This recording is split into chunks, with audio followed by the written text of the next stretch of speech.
All right, welcome into the latest edition of the Second Half Draft Show, brought to you by Couch Potato General Manager. I'm your host, Juice, joined by Headley and Drew. And we have 2 weeks of college football in the books. Of course, we have our thoughts. I'm sure our audience has their thoughts, so we want to make sure we hear from you in the comments. If you're new to the channel, we hope you stick around. Subscribe to the channel. Doesn't cost you a thing. Go ahead and subscribe to the channel. And hit that like button for us as well. That helps with the algorithm. So be sure to do that. A couple housekeeping things. I want to apologize. I want to apologize to the patrons. We were scheduled to do a film session last night, and unfortunately, I had a bit of an emergency. I was actually at jury duty and was deliberating for about 10 hours, right? And it went much longer than I had anticipated, but very serious matter. So I apologize. So we will have that. I'm going to let you get in there, Drew. We will have that film session next Thursday, and then we'll have another one the following Thursday. So typically we do one film session for the patrons on let's say week A, and then week C, 2 weeks after that, we do a film session. We'll do back-to-back starting next week to catch up, to get back on schedule there. As far as the mock draft simulator, same thing. Did not get a chance. Been at jury duty the entire week in order to actually update it.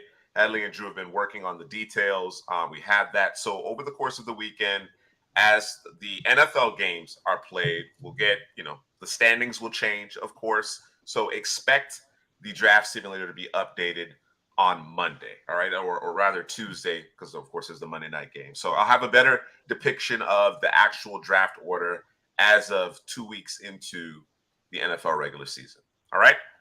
With that out of the way, and by the way, if you're ever interested in using our mock draft simulator, you can certainly get to it via www.couchpotatogm.com or draft.couchpotatogm.com. All right. Those are our living and breathing rankings. We're about 300 players deep, and by the end of it, we'll be close to 450, I would imagine. We'll be close to about 450. So pretty deep draft database there as well. All right. Drew, you were saying. Bro, you was the one juror in there holding everybody up, huh? It wasn't me, bro. It wasn't me. It wasn't me. And I don't know. And honestly, I don't think anybody was holding us up. I just think people had concerns. Opinions. They had concerns about testimony and evidence, and so it was a very trying process, a very trying process. I'm good. I don't need to go through that again. But as it relates to what we had planned to do this week, planned to have available to our audience, to our patrons, that was the reason why it did not happen. But we'll rectify this in short order. All right, let's talk about the standouts. The studs of week 2, the guys that really grabbed the headlines in terms of their individual performances. And once again, back-to-back weeks, we have it's a consensus here.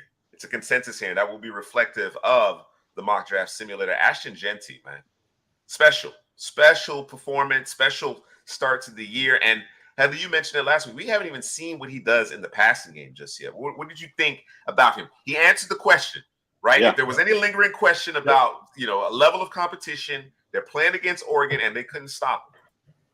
Yeah, man. He checked those boxes. I told last week that the last box I need to check is, against level of competition, top tier defense. And like you said, he faced Oregon's defense, pretty good defense over there on the West Coast, and they couldn't stop him. They knew he was getting the ball, and, first, second, third, it didn't matter what down it was, man. And this guy was just electrifying, and, he checked that question mark. And some people also had questions on his long speed. And I think he checked that box also in that game that broke that big run, running away from defenders, scoring that touchdown there. And, man, ISO, bro. It's got to be an ISO. ISO on me right now because Ashton Jeanty, this guy's RB1, and it's not even close. I don't even think it's close anymore. I think he's separated from the pack. I know Juice and I, we were on point from the beginning of the season. I think Drew's on point now. And like you said, we haven't even seen him in the passing game yet, and that's where he shines. That's where I thought he was going to be a first-round pick at the running back position, because the running back position is a little devalued right now. So him catching the ball at the backfield like a Kamara, like a Christian McCaffrey, I was like, okay, this guy's a first-round guy. Bijan Robinson, Jahmyr Gibbs, and he hasn't even been using the passing game right now, man. It's just the center of gravity is just, man, the contact balance, the center of gravity is just so hard to bring down. You even seen him do some blitz pickup. He had a couple blitz pickup in that game, so he's a complete running back. Catching the ball, blitz pickup, running the football. He just got that lean, bro. Like when we talk about that lean, it's just that extra yardage, bro. He'll lower his shoulders. He'll run with toughness. He can make a guy miss. He has subtle movements. He got that vision, that patience, that wishing, like we call it, the wiggle plus the vision. I had comparisons to Dalvin Cook before the season started. I'm gonna change that a little bit. Not change it, but I'm gonna alter it.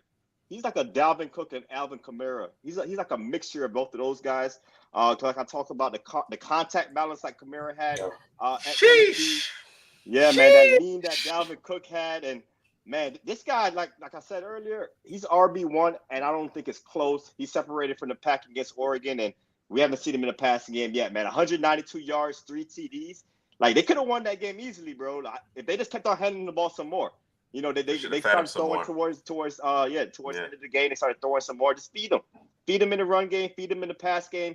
He's your player, bro. And I think if they did that, they probably would have had the upset against Oregon, man. But, yeah, man, this guy's definitely stock up for a lot of people. But for me, man, he's always been a first-round guy. Yeah, he's RB1, bro. There you go. Like I said, I was waiting for him to check the box in terms of, level of competition. And matter of fact, we didn't talk about it last week in terms of we were talking about the games that were being played. I just happened to check. I said, wait a minute. Oregon playing Boise State. That's so right. We can go right ahead and check that box real quick. Yeah. So, yeah, if you don't understand what contact balance is, just go watch him. He going to define it for you. You look it up in the Webster, the encyclopedia, his picture's right there. He normally doesn't go down on first contact. He has this. Well, let me start here. When you go to look at a running back, right? Every running back does something special, right? Or something that you like a lot, right? He can do everything, bro. He can catch out the backfield, clean, clear. He's hard to bring down. Great vision, patience. Like he was born. This guy right here was born to play the position. Right, I don't think he has that elite speed like a Dalvin Cook in terms of killing angles. You know what I'm saying? Breaking away from the angles, but he has enough speed that he can break away. Right, if he's far enough away. Where was I going to go? He's special. Mm-hmm. He's a special back. Like Haley said, I don't think anybody's close because I think all the running backs that we've discussed or we're going to discuss eventually when we get to all of them is I think there's something that's a little off with them. They don't do this or that very well, but there's nothing that he doesn't do well. And he has a little, and I'm going to say this, I'm going to clean it up after I say it because eyes going to pop open. He got a little Barry to his game, okay? And when I say Barry, I mean lose 2 yards, lose 3 yards, and then breaking for 30. I was looking at his stat line, I'm like, okay, kind of, but looking at the box score a little bit, -2, -1, -2, 40, -1, -30, 12, 16. And as the game goes on, the negatives stop and it's just positive after that, right? So, yeah, man, he's the whole package, bro. He's the real deal. Like, I if anybody's saying that there's a running back over him, you got to come see me, bro. We got to have a conversation. Yeah, and it's crazy you said he's born to be a running back. In high school, he played receiver. Yeah. He played defense. He played everything. Yeah. He was a receiver in high school, and now, bro, he's transformed into the best running back in the country. Yeah, man. Yeah, I'm gonna third that opinion. He certainly is peerless in what we expect to be a very talented, deep group of running backs, right? We're looking at this class as a very good class, top to bottom, and he's continued to separate himself. You understand what I'm saying? And Mr. Seabraski had an interesting question here, and I think this is where it's gonna go. I think the conversation is going to go in this direction, assuming Ashton Jeanty remains healthy and continues to produce at this clip. We have no reason to believe otherwise, right? As far as his ability to be able to be productive. We have no reason to believe that his production is going to fall off the cliff. It's a matter of staying healthy. But is Genty a top 10 pick this day and age? Is he a top 10 pick? A couple drafts ago, we had 2 running backs go very early, in Bijan Robinson and Jahmyr Gibbs. Is he of that caliber? Man, Yeah, Bijan, Gibbs. I think would he have is, Bijan bro. and Gibbs ahead of him right now. Big fan of Genty, but I'll have them ahead of him right now. I just think that those 2 were better route runners out of the backfield. Not saying Genty's not a good route runner. I think those guys were better route runners. But I think he could go top 10 either way, because it just takes one team that's like right there, that has their quarterback in place, has a great offensive line, and say, you know what? Let me go get a running back to add to this offense, bro. So if that team's in the top 10, definitely I think it could be a top 10 pick in the NFL draft. And how far is he away from the next guy, too? That plays into it, too, right? How far is he away from the next guy? And if he's, head and shoulders above everybody else, that's a possibility. I do think it has to be a unique type of situation, right? Where you are uniquely structured, but also have a relatively high pick in order to make that leap, right? Because typically, if you think about it, especially in this day and age, if you're picking top 10, running back probably is not that high on your list. You understand what I'm saying? But as Headley mentioned, if the player is the best player on the board, that's a different conversation.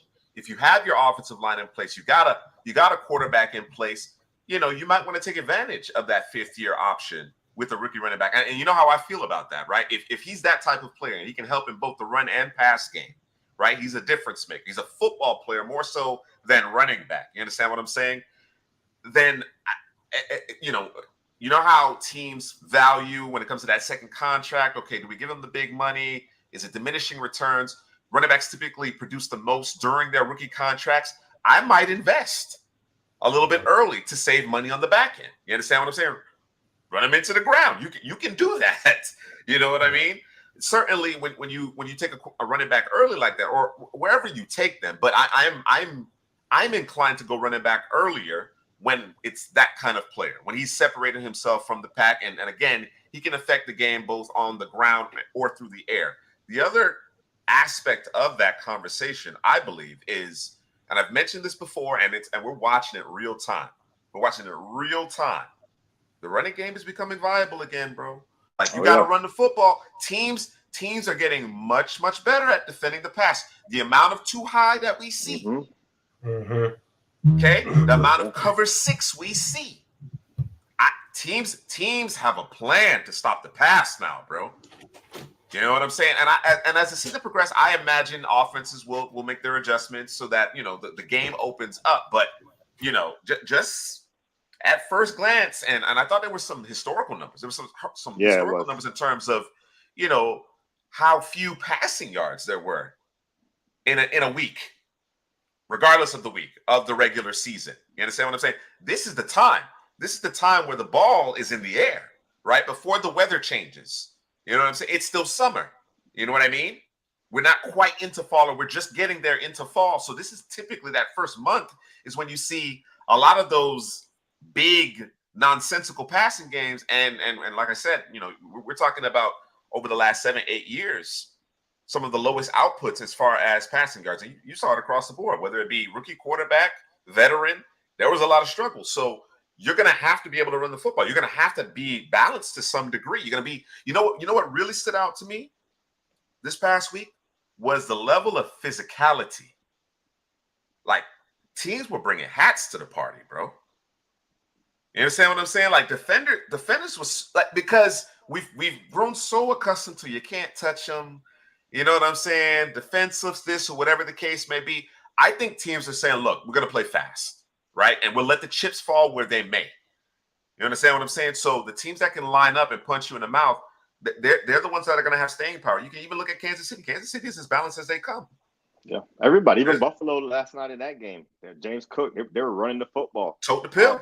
A lot of too high safety. Even Miami. Miami was Mhm. down like 3 TDs, and they weren't passing. They were still trying to run the They ball. were still running. The defense saying, hey, Exactly. run the We're football. I got these safeties exactly. up high. Everyone's covered. You need to run the football. And that's how it is. It's like you said, the NFL is cyclical. It changes. It was a Exactly. passing league, and now it's turning into more of a running league. So guys like Ashton Genty, man, like you said, could Exactly. be a higher draft pick in the first round. And let me ask you guys this question. Where do you have him with Bijan and Gibbs? I have him just behind those guys, but do you guys have Genty over any of those two?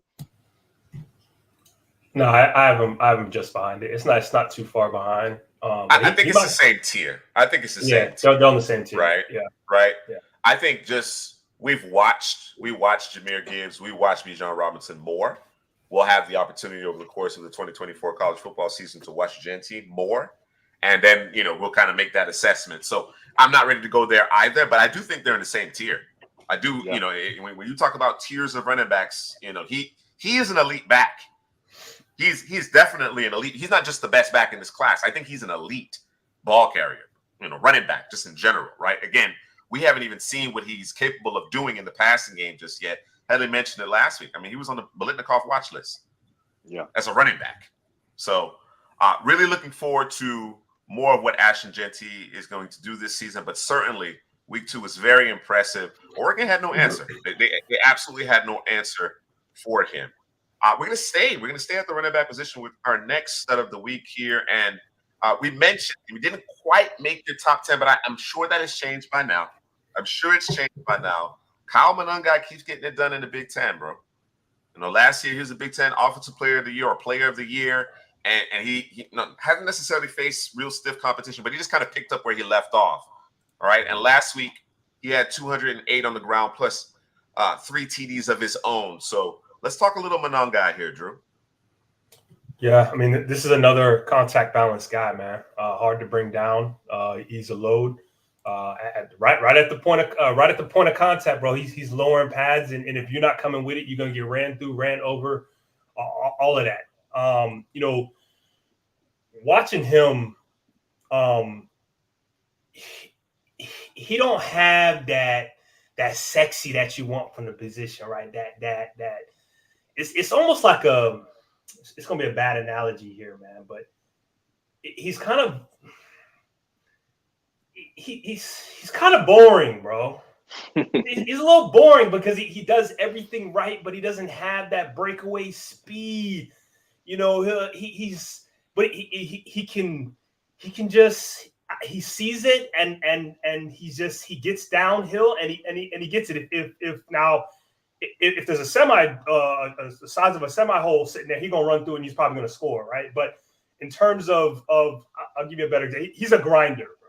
He's a grinder. He has excellent vision, but and I think this is where people are he's gonna take a lot of hits. He's just not flashy enough, man. When he goes to the combines, the numbers aren't gonna they're not gonna. It ain't gonna be nothing crazy, bro. It's probably gonna be maybe average, maybe a little above average in terms of his 40 and different things like that. But he just does everything right, bro. And those guys, I guess, that's not good enough for a lot of people, man. But listen, I don't care, bro. Like, as to me, the running back position, if I can get the total package like an Ashton Genty, that's when we're gonna go and try to go get. But other than that, this guy right here, if you can do everything right, bro, we can go on 12, 14 play drives, bro. And I can just hand the football off to you, and we'll just keep handing it off because you're gonna get what's there, if not more than what's there. I'm good with that, bro. Right? But again, that's not sexy enough for everybody. Hey, it don't got to be sexy all the time. We can have a running back like Monangai on our roster, and then we could grab another sexy running back and we could pair them together and just play the matchups there because Monangai, he's similar to Ashton Genty. Genty has more speed, better pass catcher than him, and that's why he's a first-round guy. But Monangai, man, great speed, got those choppy steps, he could elude blocks. He slithers through small creases. He gets really small through the hole. And as a running back, those linebackers, those DBs, they can't see you. You're so small through the hole that they can't see you. And you kind of creep up on them, and then you can lower the boom because he packs that power punch. You could drop his shoulders. Like you said, the contact balance is ridiculous. Just like a Genty, great contact balance. So once you hit him, he can stay on his feet. He can get elude that initial contact and just keep on ticking. He carries piles along, and those are called hidden yardage. You know what I'm saying? Those are guys that throw 2-yarders into 5-yarders. You know what I'm saying? 4-yarders into 8-yarders. It's those hidden yardage that, okay, he's supposed to be down here at this yard line, but he's dragging defenders 2, 3, 4, 5 extra yards to get the first down. So that's big at the next level, man. Another guy I love is from last season, Ray Davis from Kentucky. He's in Buffalo now. That's another guy that's contact balance, hidden yardage. He has all of that, man. And Mononga is a similar player to him. And he could bounce it, but his superpower is right there in between the tackles. And then if you want to talk about protecting the passer, to me, he might be the best running back in the country at pass blocking, bro. So he gonna hurt somebody, bro. He gonna hurt somebody, bro. You need that on third downs, bro. He gonna hurt somebody. He gonna make edges and free blitzers. They gonna think twice, bro, before they think they got a free shot at the quarterback, bro. Exactly, bro. And then the only thing, like you said, the combine, he's missing that home run speed. He's not that dynamic out of the backfield. The athletic testing numbers is going to probably hurt him, but a team's going to get a gem, bro. 5th, 6th, 7th round, however much he falls, a team's going to get a gem. And to me, he could be a starter at the next level. Like, you know, the 49ers turn out guys like that all the time. We're looking at Jordan Mason right now filling in for McCaffrey. He was an undrafted guy, and now he's a starter, and he's producing at the next level. And I think Mononga has the same kind of bag, too. So, man, he's going to be a great prospect at the next level. The thing about Mononga and Genty, for that matter, is that you know they're getting it, bro. It's not like you game planning for, you know, the X. You know what I'm saying? You know who's getting the rock. You know who's getting the pill. And you can't stop it, bro. You can't stop it, bro. They're tone setters. They're tone setters at the running back position. And, you know, another thing in terms of that cyclical nature of football, you know, we talk about how there's been this proliferation of running back by committee and sharing the load. Their team's skewing towards workhorse. Genty and Mononga are workhorses, bro. Teams are because there's something to it, right? While you worry about the attrition, the wear and tear, there is something to a running back getting a rhythm, getting a field, getting lathered up. You understand what I'm saying? There is something to that. And when you're in and out of the lineup, when you get a series here, you get a series there, you don't necessarily have an opportunity to get into that rhythm. So I think just the way things are kind of shaping up the league, think about it. You know, you talk about Mononga not necessarily being the most demonstrative or the sexiest of ball carriers, but you can't question his physicality and his effectiveness. All right. Yeah, you sit in that too high and deal with Kyle Mononga for 4 quarters. Go ahead. Go ahead, bro. And as you mentioned, Headley, not sure where he's going to slot because of that athletic testing. They're going to be teams who, you know, feel more strongly about that than others, which will, of course, create a certain level of variance in terms of his draft stock. But teams don't care, right? Once you're in the league, teams don't care. If you demonstrate that you can protect the football, right, you can certainly get what's blocked up. You can get more than what's blocked up. And you can pass protect, you're gonna play, bro. You're gonna play. You're gonna get on the field. And again, I can just imagine trying to deal with Kyle Mononga over the course of 4 quarters when you're sitting in a too high shell. It's gonna be hell, because we're still talking about linebackers who've never dealt with a lead blocker. We're still talking about those guys. They kind of got to work themselves out of circulation like everything else. You understand what I'm saying? So yeah, man. And with Mononga, there's no question in terms of what he does against competition. You know, you look back at his 2023 tape against Ohio State, very impressive. One of the most impressive, you know, individual performances from a running back last year. Carried that team. So, yeah, he's legitimate. He's definitely legit. I got an analogy as you was talking, bro. You kind of made me think of it. So you got Ashton Genty, you got the Jameer Gibbs, and you got the Bijan Robinson, right? They like the sexy chick also, but she be in the kitchen cooking too, right? You got Mononga who ain't necessarily the sexiest, you know what I'm saying? Mm-hmm. But She cute though. She's cute though, right? Yeah, And every day you come home, there's food on the table, you know what I'm saying? Your bath is ready, you know what I'm saying? Like the things are taken care of, you know what I'm saying? Draw the bath? Yeah, draw the bath, you know what I'm saying? So I saw something earlier the other day that popped my head, but that's kind of, you know what I'm saying? So it's kind of, Mr. Seabrasky, mentioned a former Seahawk and Chris Carson. Yeah. You know how physical Chris Carson was, right? Unfortunately, his career was cut a little short due to the injuries. But listen, man, I hate to say it.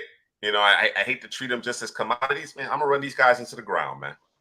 I'm gonna run these guys into the ground. It's gonna be a good 3-4 year window where I'm gonna get everything I can out of these guys. Absolutely. It ain't like they don't know how that works, bro. Hey, man. You know what I'm saying? That's what it is. It's the business. It's the game. Yeah. All right. So there we have it. Common guy. He makes our week 2 studs of the week. And one more player here who has really surprised through a couple of weeks. That's going to be Kyle McCord, formerly of Ohio State. He transfers over to Syracuse, and there's a new coaching staff there in Syracuse. They have him believing in himself. He's believing in himself, and he's producing. All right. Big win against Georgia Tech. Back-to-back weeks. I think he's threw 4 TDs in both contests, 381 yards, completing nearly 70% of his passes, and just looks like a different player. Now, to be fair, Kyle McCord wasn't terrible last year, but you certainly expected more because of how highly touted he was as a recruit, as well as the weapons around him. He underachieved from that perspective, but he seems to have found his confidence here, right? He's found his rhythm here through the first couple of weeks. I want to get your thoughts in terms of his performance, and do you think he can continue to ascend?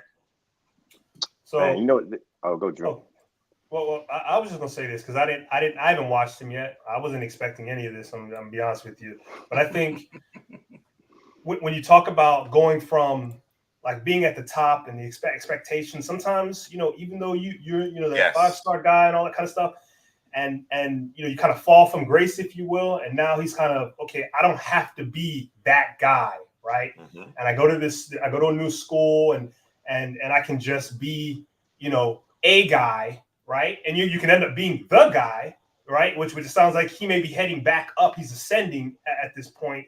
You know what I'm saying? So I think maybe just not having those high expectations, and we gotta beat Michigan, and we're supposed to be in the playoff and all sorts of kind of stuff. Like there's no expectations, right? It's gone, right? Yep. And so you can work your way back up to expectations. And again, you've been there before. You know what that looks like, how it feels, right? But maybe I'm not sure the offense that they're running may fit him better there too. So that may be something I have to look out for him. But that's something I'm gonna be looking for from here on out. Hopefully I don't jinx him, right? But yeah. No, I would agree with that assessment. I do believe that the lights aren't quite as bright. You get back to playing football. You're not listening to all the chatter because there's astronomical expectations at Ohio State, and settling in and rebuilding that confidence. And as you know, confidence is a hell of a drug. You know what I mean? So that's the question. That's the question, Headley. Now you took the words right out of my mouth, bro. That's how I was gonna start this saying. Confidence is a hell of a drug, bro. And once you start playing with that confidence, and you said it earlier, the rhythm. Once you start playing with rhythm, and he's getting the ball out quickly, he's being more decisive this season because he's always had talent. He was a highly recruited guy. He got the prototypical size. He has a really quick release. So now you put him in an offense where him and Aronde Gasson, man, they have a big connection over there because he throws really catchable football. He's very accurate, and he can throw it up the seams. The seams right in the middle of the field. That's kind of where he likes to live. And that's where Gasson does his thing. So now you have that connection there going for you. And, this is a guy I'm going to keep my eye on. I haven't really watched him yet. 381, 4 TDs. Bro, that's impressive numbers, bro, no matter who you're playing. So, Kyle McCord, like I said, man, that confidence keeps building. And he's got to be rhythm. He's got to be rhythm, instincts, throwing receivers open because he's not a guy that has, like, the strongest arm. He can't make, like, every throw on the football field with velocity. But if he plays within himself, and he finds the open guy and he has that instincts, then, he could ascend to be a draft riser, bro. So, definitely a guy I'm going to be watching, man, here on out. Yeah, that sounds like a guy that we're going to talk about in just a second here as we transition to our stock up, stock down segment, right? And, of course, we place an emphasis on the guys that are trending upwards. I'm sure Headley and Drew will comment on some guys that, may not necessarily be trending upward, maybe on the downslide a little bit, right? But certainly Quinn Ewers is a guy that, I got to put some respect on his name because he's a player that I came into this 2024 season questioning, right? I thought he was the weakest link last year. This is a very good Texas team. A lot of NFL talent has made its way into the NFL, already making an impact. Those two interior defensive linemen, Adonai Mitchell is a blur. You know what I'm saying? He probably should have caught 2 touchdowns in week 1, had he had that connection with Anthony Richardson. But a lot of talent makes its way into the NFL. And you're wondering, is it going to become the Arch Manning show? Is Quinn Ewers going to take a step? Is he going to improve snap to snap? Right. And you watch him go to the big house, albeit, Michigan's offense is inept. There's no question about that. But still a lot of talent on that defense. Especially along the defensive line. Texas did a great job of neutralizing that defensive line, but Ewers was in complete command, man. And he's been in complete command through the first 2 weeks of the season. What he was doing on third down, Headley, incredibly impressive. Incredibly impressive. He was JJ McCarthy, bro. JJ McCarthy out there. Man, he was doing his thing, bro. And like you said, we got to start putting more respect on his name. I know I need to start putting more respect on his name because I wasn't a big fan of him coming into this season.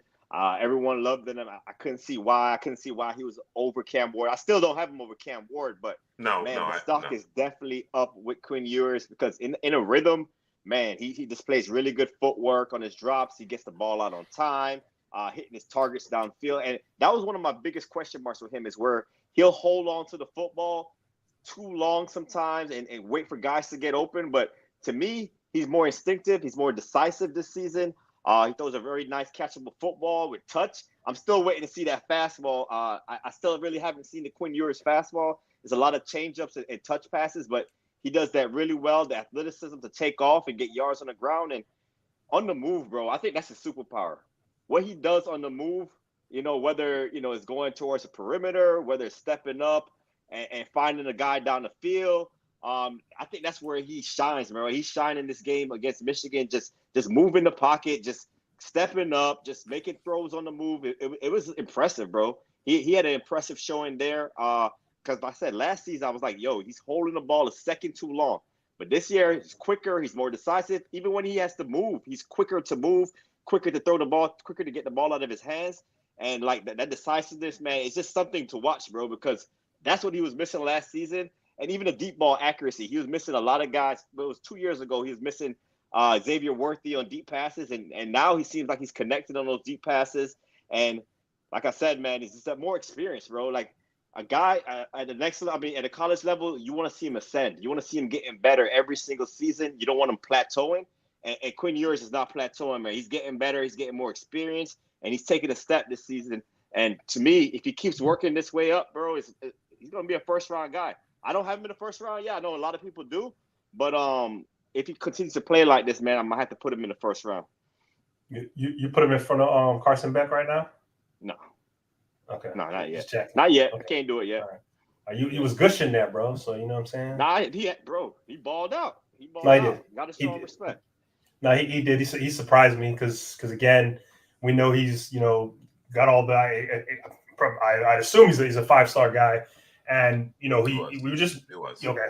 So and we were just kind of waiting to see him put it all together because last year you saw a little here, a little there, and then 2-3 series in a row, we're doing the floaty thing. We're not getting the ball out in time, like Kelly was saying, or just making bad decisions. But this year it looks like I don't know. You know what's crazy is if I'm not mistaken, they said that he pretty much has all new receivers. And you would think it would go in the opposite direction. But for whatever reason, it's just working out, right? So I don't know if there was a sit down, right? And would say, hey, what works best for you? And we'll call those plays, right? On a more consistent basis. So I'm not sure, but it's working out for him, bro. And we talk about, pressure. We were just talking about Kyle McCord in terms of the pressure. Like, pressure can bust pipes, bro, or it can create diamonds, bro. Right. And right now, we got a diamond. It looking like we kind of dusting off that dirt, bro. And it's looking like it might be a diamond in there right now. Right. Last year it was looking like pipes is busting and leaking all over the place. But as of right now, bro, we might have a diamond with him, man. And again, we want to see it consistently from week to week. And I think the game plan against Michigan made it a lot easier for him. Although, like Headley said, he was making plays outside the pocket, inside the pocket. He made plays. Right. So I think the game plan helped it. But yeah, man, ball, bro. I was like, I couldn't.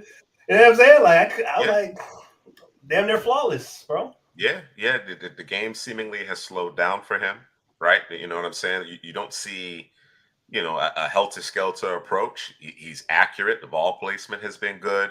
What really impressed me, and Hadley mentioned the movement in the pocket, within the pocket, outside of the pocket, keeps his eyes up, not looking down at the rush, right? So he remains a passer. Even as bodies are around him, he remains a passer and shows excellent touch. The question remains, can you make that small window stick throw, right? Can you get the ball up and down against the cover two outside the numbers? You know what I mean? We're still looking for those professional throws, but that game against Michigan, it made me think of a guy that I used to really like, who I saw more stick throws from, but had questions about arm strength. And that was Teddy. That was two gloves, bro. Obviously, very cerebral player, functional mobility, sneaky athleticism, you know what I'm saying? But obviously a pocket passer first, right? And really understanding how to manipulate the defenses with that pocket movement, right? Showing touch, showing the anticipation. Teddy was very good at Louisville. You know what I mean? And Teddy was ascending prior to his injury as well, despite the fact that he had some limitations in terms of arm strength. So I don't know if it's a question of whether or not Quinn Ewers doesn't have a big arm. It just doesn't seem like he's ready to pull that cord, bro, and drive the football.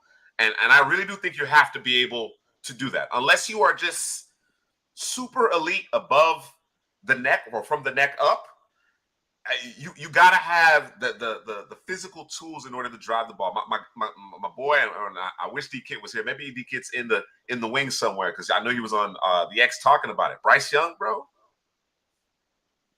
Like, he's not making the plays that you would expect him to make, right? In terms of leveraging his functional mobility, getting into a position to deliver the football. That was the thing, right, Hadley?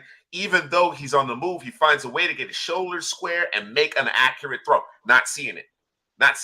And what's worse, in my opinion, because we're questioning his physical tools, right? Which is an area he needs to get stronger. There's no question about it.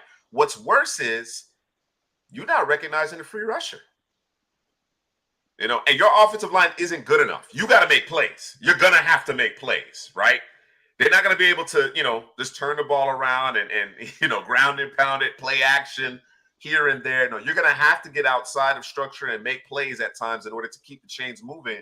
And I see some similarities in terms of, at least from my perspective, in terms of, okay, that works at this level. But if you don't have, as you mentioned, Headley, the fastball, if you can't rear back and get to it, what then?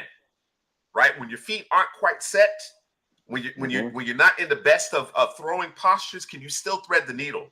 You know what I'm saying? I think it's not a matter of whether or not he can play quarterback at the NFL level. It's how well he can play the position at that next level, right? Can he be among the better quarterbacks at the next level? That's the question mark. That's the prevailing question mark. Obviously, we won't know until he gets to the NFL, but as far as projecting him, really do need to see the stick throw. Otherwise, very impressed. Very impressed. He looks like a different player this year, in my opinion. He looks like a different player this year. While I think that the team, the depth of the roster, the talent of the roster at times was carrying him, it's the other way around. He's the driver of the bus. He's the orchestrator, right? He's the conductor. You know what I'm saying? And as he goes, they go. So impressive stuff from Quinn Ewers. Mrs. Prasky mentioned he likes Makuba. Andrew Makuba, safety, transfer for Clemson. I don't know if you guys saw or heard, or maybe you guys sent it to me. I don't recall, but wasn't it Makuba who said, I wasn't really being developed at Clemson? He said, I wasn't getting better. He said I wasn't getting better. That's a lot of guys. I know we've said that about the offense. We've certainly said that about the offense, but that's certainly an indictment of the defense, especially with Brett Venables no longer being there. I think that certainly has a role in that. What do you think about Makuba's performance, Drew? Yeah, he just keeps showing up, bro.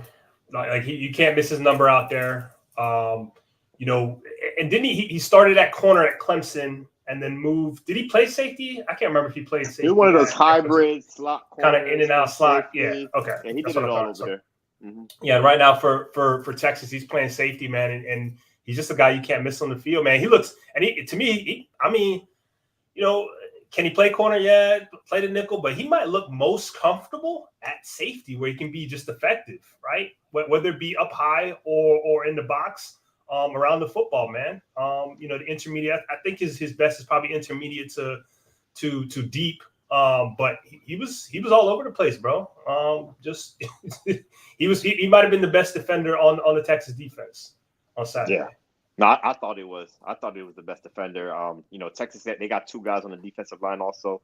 But as far as the best defender on the field, yeah, Makuba was it, bro. Because at Clemson, what I didn't like about him or what I knocked about him was the physicality. I'm like, yo, I wanted to be more physical. Yeah, I wanted to be more physical. And he looked like a different player here at Texas. I don't know if he put on some weight. I don't know if he got stronger. But, bro, that boy's coming up, closing quickly and hitting against Michigan, bro. He looked like he got stronger. He was dislodging the ball from receivers' hands.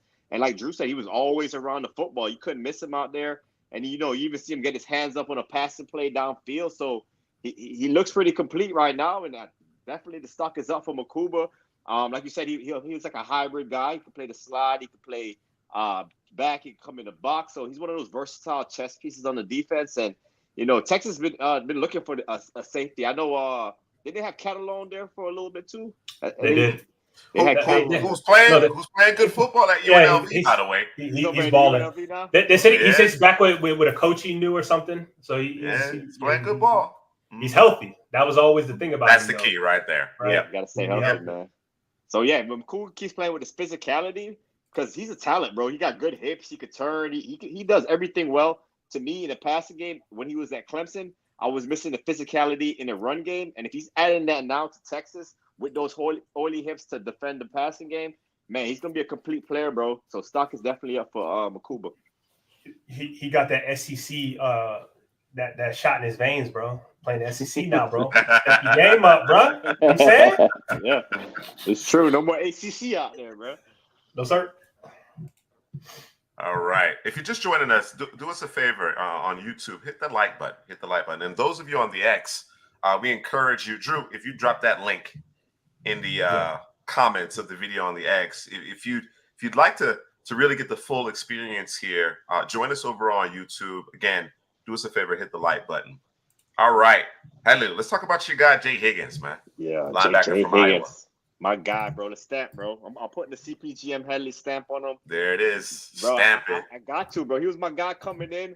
I didn't want to stamp him just yet because of the athletic stuff. I think he's going to fall later in the draft. But, bro, this guy's a magnet to the football, you know. And then not only did he ball out in the run game this last week, but I also saw him get an interception. He read the quarterback's eyes, picked him off.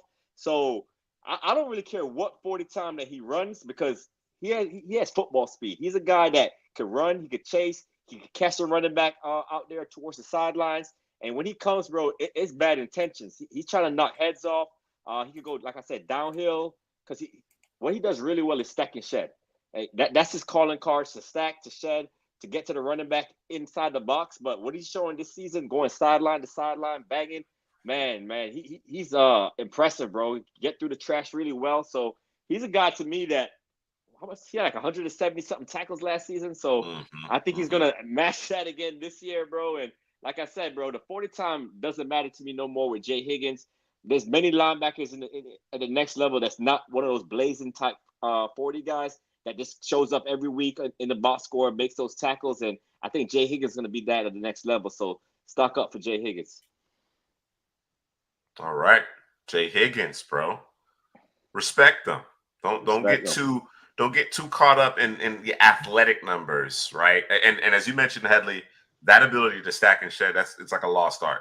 It's like a lost art. We talked about it a lot at the top of this particular stream. A lot of too high. Lead block is coming back. We might see an influx of the fullback, bro. We might see more fullback, more gap scheme. You know what I mean? And you need guys who can ultimately stack offensive linemen, interior offensive linemen, lead blockers, shed them, get rid of them, and make a play on the ball carrier. And Jay Higgins fits that build. Drew, you made Mhm. mention of when Desmond Reed from the Pittsburgh Panthers, running back / receiver type. I know in this past game, he had over 6 grabs, over 100 yards, had a TD grab in that game against Cincinnati. That was another very competitive game. Good contest there. What are your thoughts on Desmond Reed? Smaller player, but you like him. Yeah. Stock up. Yeah, and before I get something real quick, you know who the top 3 guys are that lead all-purpose yards in the NCAA? Jensen. And That's all I we got. talked about him. So it's Desmond Reed Monongai. number 1. There you go. It's Desmond Reed, Yeah. Ashton Genty, and Kyle Monongai. There you go. 1, 2, 3. So I was like, let me go see if he got kickoff return yardage. He don't have any kickoff return yardage. He got I think it's punting. He's been doing some things in the passing game. Yeah, and so I saw those 3. I was like, really, those 3? And then Jimmy Horns. You see where he's from, Headley. You see where he's from, Miami Gardens. Okay. The South. He's from the South. 305, I see him. Oh, I see the list today, bro, about yeah. high school football players that's in the league right now where they came from. And it was like 4 Florida City. You got Tampa on there, Bradenton, IMG over there, Miami. They got Plantation was on there. Plantation. Yeah. So a couple Central Florida, a couple South Florida on there, bro. Oh yeah. Factory. It's a hotbed. You know it's a hotbed. They feed them in Florida, bro. What they feeding them, bro? It's different over here. That heat. It's that heat, bro. It's the heat, That bro. heat. It's the heat, bro. It is the heat, bro. That humidity. Heat different, bro. It is different. Desmond Reed.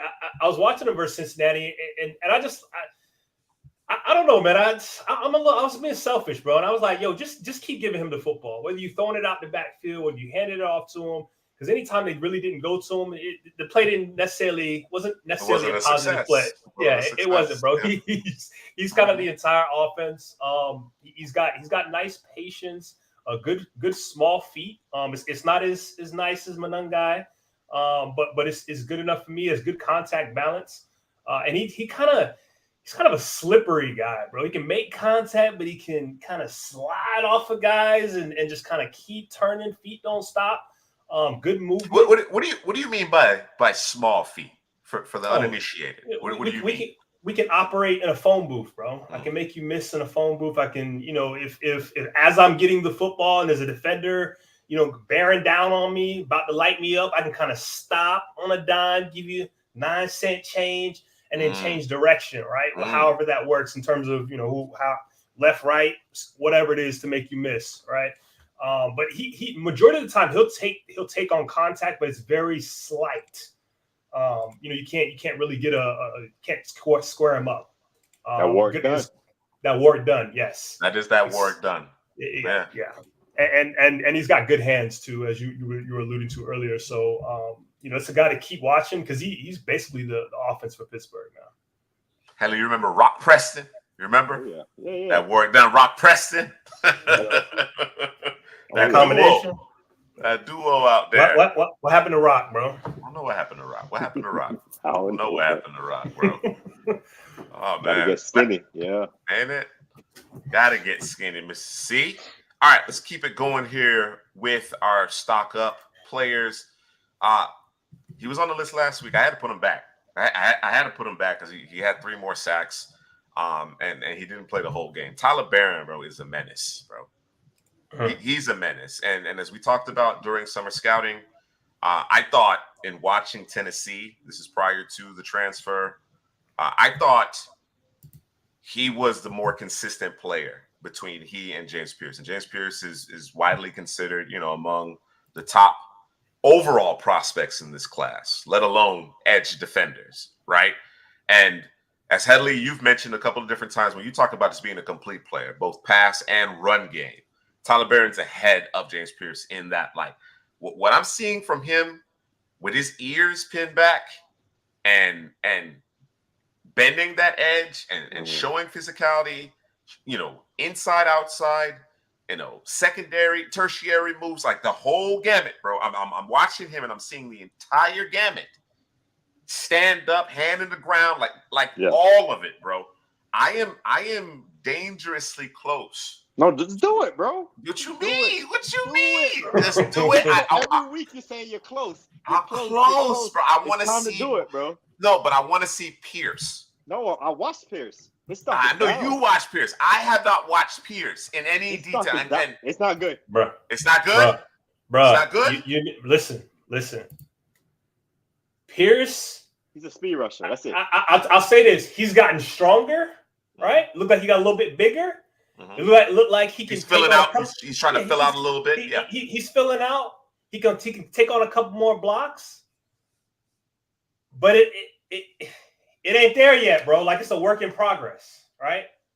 I think he's trending up, but it's a slow trend, bro, and it ain't going fast enough for me when so you so got then the question like then the question becomes what do you think based on that trajectory for James Pierce, right, as he continues to fill out, get his man body, right? Mm-hmm. Do you think his ceiling is higher than the Tyler Barron? Because that's where I'm going with this. No, I'm not even talking about the player that he is right now, because I think Tyler Barron is a better player than James Pierce, bro. Right now. There's no mistake in my mind, bro. And I'm talking about solely off the Tennessee tape. Now you turn on the Miami tape and it's like, it's not particularly close, in my opinion. Yeah. But in terms of the long-term projection of these players, the overall ceiling, are you ready to say, you know what? Give me Tyler Barron. Yeah. Yep. Yeah. You said, yeah. Where you at, Heather? Where are you on that question? See, that's a more difficult question. Projecting the ceiling of James Pierce, because he looks the part. You know, you see it, the size, you see the speed around the edge, you see the bend. It's like you see everything. He looks like a pass rusher. You know what I'm saying? But the play right now is not up to Tyler Barron's level. So Tyler Barron, like you said, is the better football player, the complete in the run game. Mm-hmm. Even as a pass rusher, he's more complete than James Pierce. To me, James Pierce is like a one-trick pony right now. And, correct. But now you're talking about the ceiling and the projection, him growing into his body. I still think Pierce has a little higher ceiling than Barron, but bro, at the next level, bro, you got to be a man.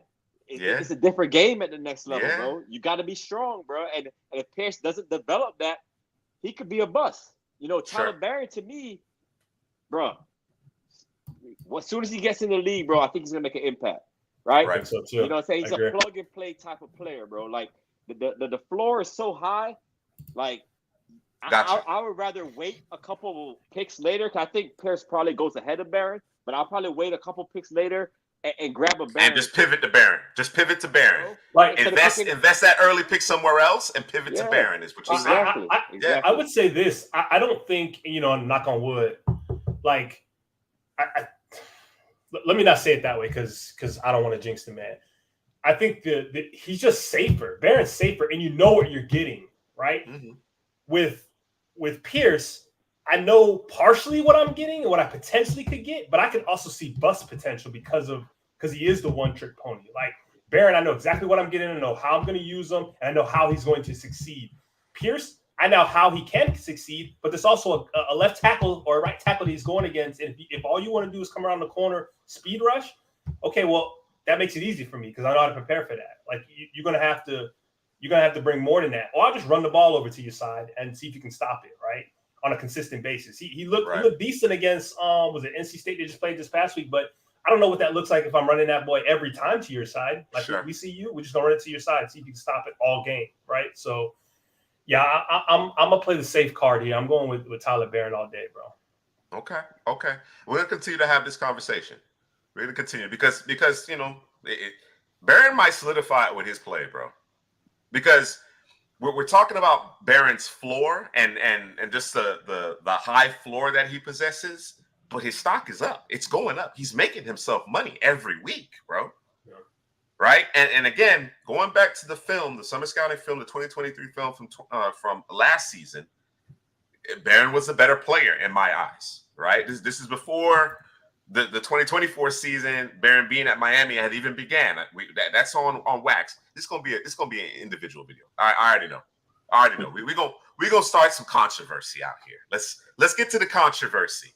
as it relates to Tyler Barron. But I think we all agree currently Tyler Barron is a superior player than James Pierce. The question is, what does James Pierce become? His ceiling still remains, at least in the eyes of maybe 2/3 of us, perhaps a little bit higher at this juncture. So we'll keep an eye on it. We're going to continue to have this conversation for sure. Let's transition. We'll stay in the ACC, but we'll transition to the offensive side of the ball. Oronde Gadsden II.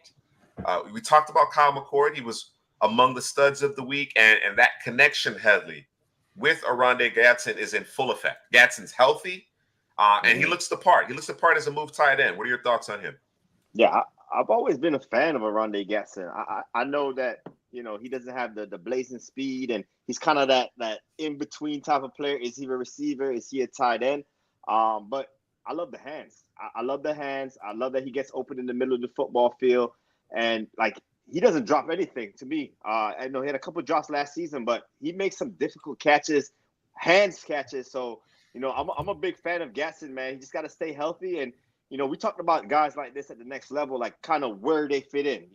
What are they? He's not one of those inline blocking tight ends. And then if you put him out there in the slot, you kind of want somebody with more juice out there that could separate better than him, because he's not a big time separator at the next level. He's more, he's better against zone than man. So he's one of those tricky prospects where I like the game, I like the hands, I like what he does, but projecting him to the next level is difficult, bro. And he's going to have to be in the right situation, get with the right quarterback. It's kind of the Restrepo conversation we had last week, where it's a potential where he doesn't make it at the next level because he doesn't really have that juice. But just a good football player, great hands, know how to get open against zone. You put a more physical corner that could man him up, he might not be able to get separation. So that's the question mark with Gadsden. But I like him as a football player. I'm rooting for him because of the hands, bro. I love his hands. So let me ask, because I've always wondered, is he a receiver? Is he a tight end? I guess we kind of found his comfort in being that move tight end, right? So now would you take him over Nesbitt? And I don't know if you've watched your boy from SMU, RJ Maryland. I think they're all kind of in the same mold. Yeah. Right. Who would you take? I like Gadsden over Nesbitt, personally.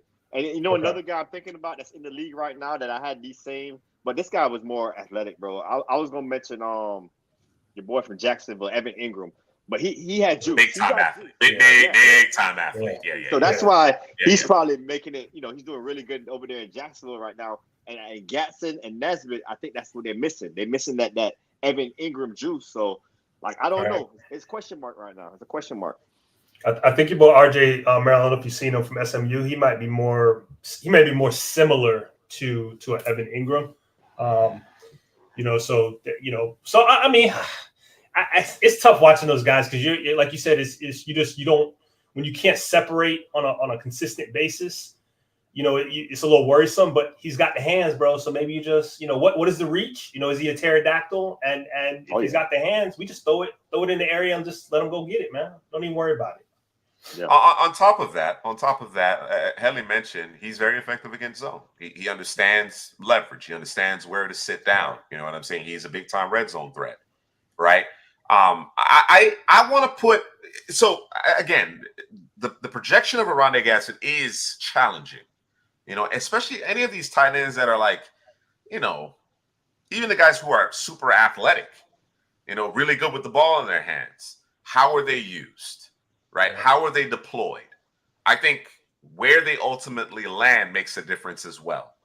You know what I mean? If you don't have a clear, superpower in terms of being able to separate, or you have that straight line speed or whatever the case may be, how are you then deployed? I think that comes into play as well. So there may be better fits with a handful of teams compared to others there for Oronde Gadsden. But what he does against zone, I think, is very effective. And you think about some of the tight ends that have been around the league for a long time, and while they generally are a bit wider, thicker, you understand what I'm saying? They're not necessarily beating man coverage with upper echelon athleticism, right? They understand leverage. They understand where to sit down in the zone. You know what I mean?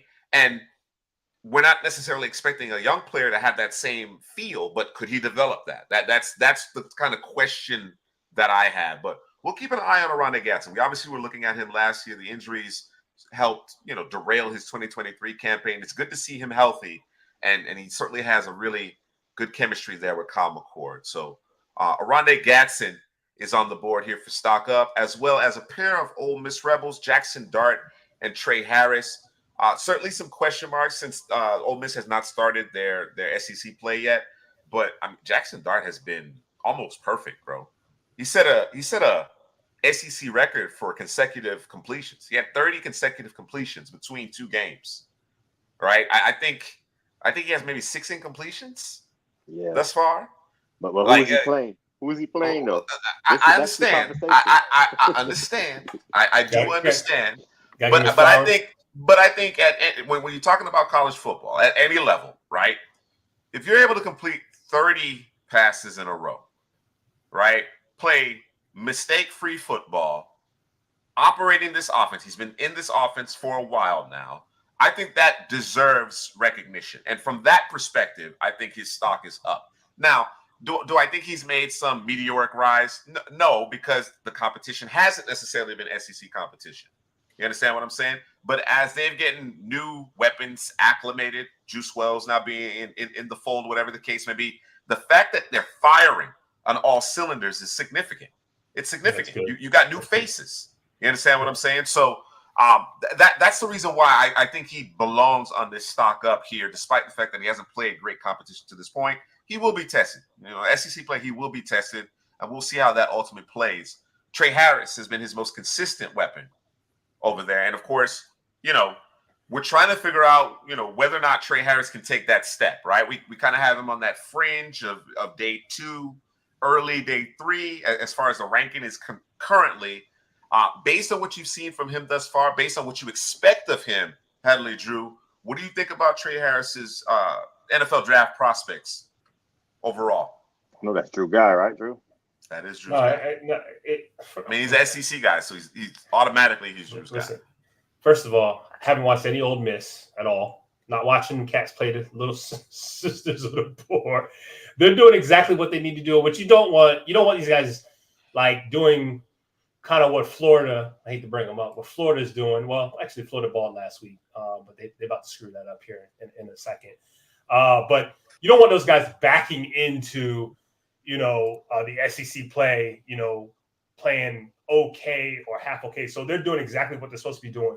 800 yards, 6 touchdowns, completion percentages through the roof.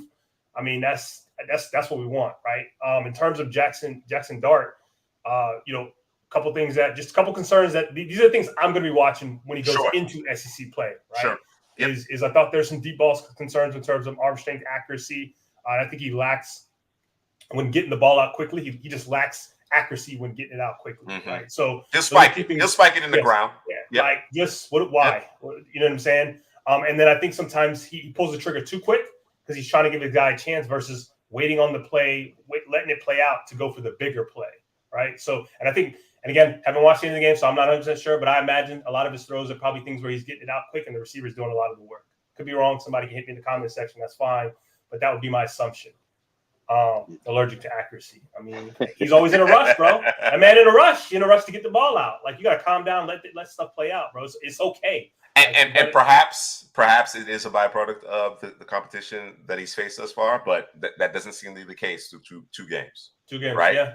Maybe what I'm saying? He's hitting his back foot and he's letting it rip. You know what I mean? With accuracy. So we'll see if you can keep it going. But like I said, once you play in college football, major college football, you complete 30 straight passes. That's noteworthy in my book.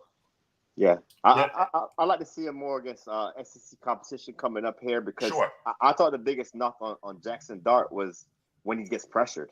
Every quarterback is, pressure is how you get to quarterbacks. So that's the kryptonite. That's the kryptonite. But with Jackson Dart, it's times 100 because he looks really good when there's no pressure, and that's probably why he's balling out these first 2 games. There's no pressure on him, but once that pressure starts to come, we'll see what his decision making looks like when that happens. Because him and Quinn Ewers, I had them kind of in the same box a Mhm. little bit Mhm. because these guys sometimes will hold on to the football. I think Quinn Ewers has passed him so far. That performance against Michigan this last week was big time. So we'll see if Jackson Dart against better competition could do a Quinn Ewers because it's a guy that likes to escape the pocket, throw the ball downfield, keep his eyes downfield as well. I think he has a stronger arm than Quinn Ewers, but I do think Quinn Ewers is better on the move than Jackson Dart. Because when Jackson Dart starts to get on the move and that pressure starts to come, that's when he makes bad decisions. That's when he throws it in coverage, throws some interceptions. He gets erratic. So that's the test that I'm waiting for Jackson Dart to make. And then with Trey Harris, you know who I'm gonna put him with right now. I like Kyron Lacy over him, but I think they're in the same mold. In the same tier. Yeah. I think they're in the same tier where those guys could break into the top 5 wide receivers in the class. They're similar size at 6'2". Both are great with the ball in the air, the body control, the high point ability. So they have a lot of similarities. I think, after the catch also, Trey Harris is a demon after the catch. He's so smooth out there also. So, at times he makes it look really easy when defenders is on him in a good position. He just has a knack for coming down with the football with those ball skills. So, he has it all, bro. He has the size. He has the ball skills. He has that yards after catch ability. So at the end of the day, with Trey Harris and a Kyron Lacy, it's going to come down to route running. Can you route guys up at the next level, bro? Those top-notch cornerbacks, can you route them up? I like what the Chiefs are doing with Rashee Rice, where, they're putting him in on the slot. He's going against linebackers and safety because that was Rashee Rice's question mark as well. He did everything that like these guys could do, attack the ball at the highest point, yards after the catch, even. But can you route guys up? And how they use Rashee Rice right now, he doesn't really have to route out those outside corners. So I put Trey Harris and a Kyron Lacy in that same mold. Is that T-Mac? That T-Mac, is that a catch, bro? I need somebody to let me know, is that a catch? Oh, I ain't see that. Catch, I ain't watching. But I saw he did something crazy on the sidelines in the first half. When your boy just threw it up to him, he came down with it. He came without it, yeah. That boy's nice. Yeah, I think Trey Harris might be the best deep ball tracker in terms of the receiver position in the country, bro. I'm gonna put that out there, man. Deep ball tracker in the country? Yeah. You got somebody else? He's out. He said he was out. Oh, he was out? He's out. All right. A few more players here among our stock up candidates for week 2. We have Jake Brenningstool, tight end from Clemson. Xavier Sorey, linebacker from the Razorbacks. Nick Martin, another linebacker, the blur that is Nick Martin, and DJ Giddens from Kansas State. DK, we're all in agreement. I was trying to hold on to the Luther Burden thing, but I gotta give it to T-Mac. T-Mac is receiver 1, Ashton Jenkins running back 1. I think. Those are lots, bro. And then we have Malachi Starr. Malachi. The safety's a lot. Those are all lots. Receivers a lot right now.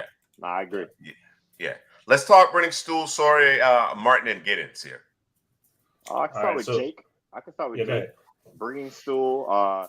This is the guy that we got to start putting more respect on his name. Just watching Clemson tape. I don't think we disrespect him now. I don't think we disrespect him. We talk about him enough. I think that's the problem. Oh, okay. The masses. Okay. Got to put more respect on his name. We like him, bro. We watched him. When did we watch him? Yes. Do we do like a Patreon with him? Where did we watch him together? Did we watch him together somewhere? I think we watched Miami Clemson. It was last. When was that? It was a game I think we were all watching him at the same time, bro. And it was like he's an athletic pass catching tight end. He has. Or was it FSU? FSU Clemson? One of those two? Yeah, it was one of those games. And he's tough after the catch. Like he usually breaks the first one. He carries guys for extra yardage. I love his ability to kind of sit down and find a hole in defense. Yep. He also could get vertical and separate against linebackers. And he's one of those tight ends that he's very deceptive as a route runner. He'll like pretend to block. It's like those design plays for him. He sells it really well. Very tough across the middle. Even when a big hit is coming, bro, he'll absorb that contact and get up and get back into play. So, in the red zone, he's really good at the red zone. He's a contested guy. I think this is a guy that, we got to keep watching. I think the masses got to wake up on him because, everyone talks about Loveland and, Mitchell Evans from Notre Dame. Those are, I guess, the top 2 tight ends right now. But, Brenningstool's a heck of a player, bro, because he could do it in the passing game and and as a blocker as well. So he's complete.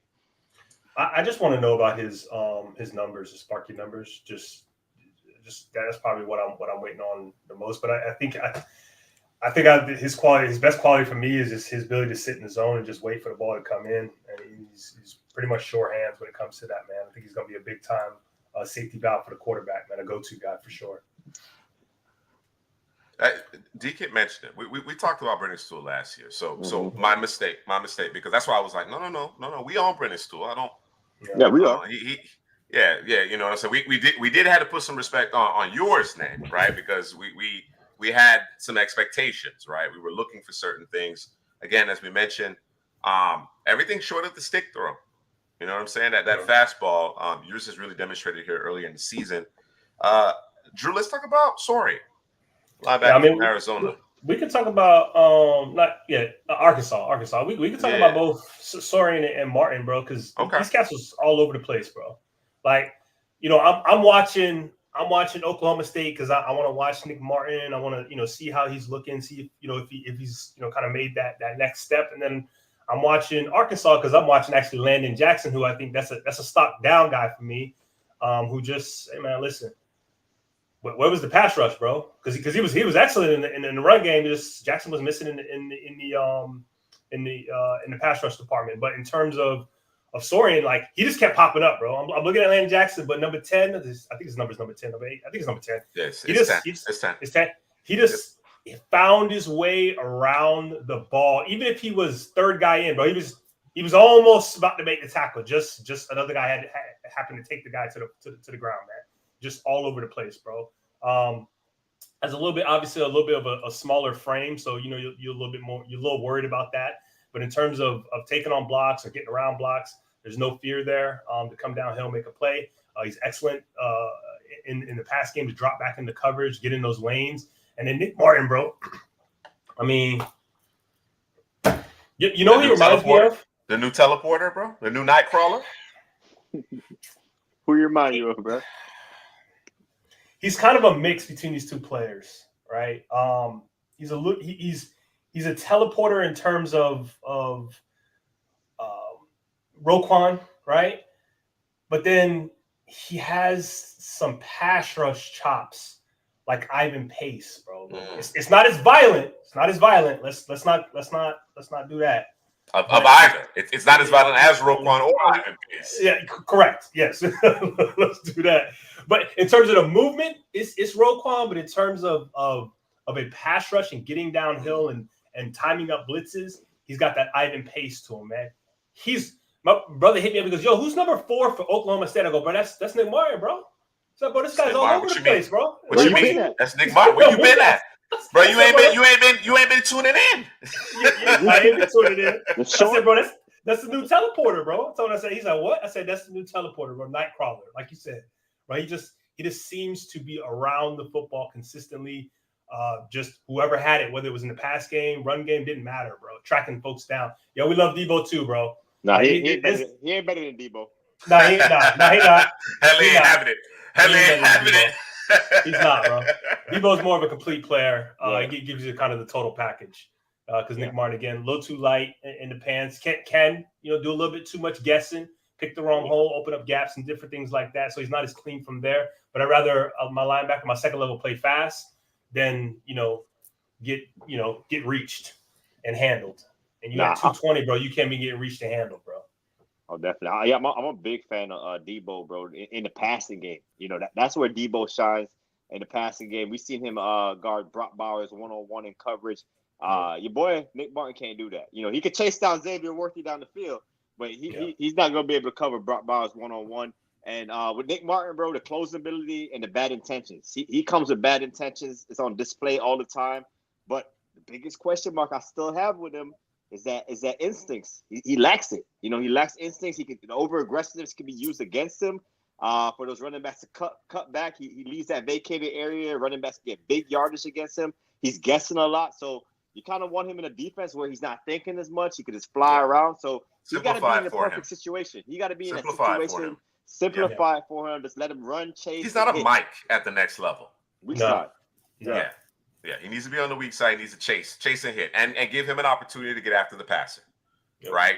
You know, let him be that player, you know, leverage his skill set, you know what I mean? But to your point, Heather, I think he has to be in the right situation in order to get the most out of him. Not unlike any other player, but I think you nailed it, right? He is a big time athlete, right? His ability to close and with physicality, with bad intentions is something in the right defense that can play immediately, particularly at the weak side, assuming you can keep him clean. So yeah, I like Nick Martin. I like Nick Martin from that perspective. Again, as you mentioned, not the most instinctive player. His over aggressiveness can be used against him. I think. Let's see what Deacon has. You guys need to take a blow about Harvey and Overshown. Drew He's going just to be a Pro mentioned him. Bowler. Listen, we gonna see. Oh, you We ain't gonna see. convinced? You ain't convinced? No, on one game. No, we gonna see. We gonna see. I'll do my man culpa. You know what I'm saying? But we gonna see. But I think it's a good example, though. I think it's a good example. And here's the key to Overshown, right? Overshown is in Mike Zimmer's defense, not Dan Quinn's defense, right? I think that's part of it too. How you use these players matters, right? You know how Zimmer wants to play it, mugged up and run and chase.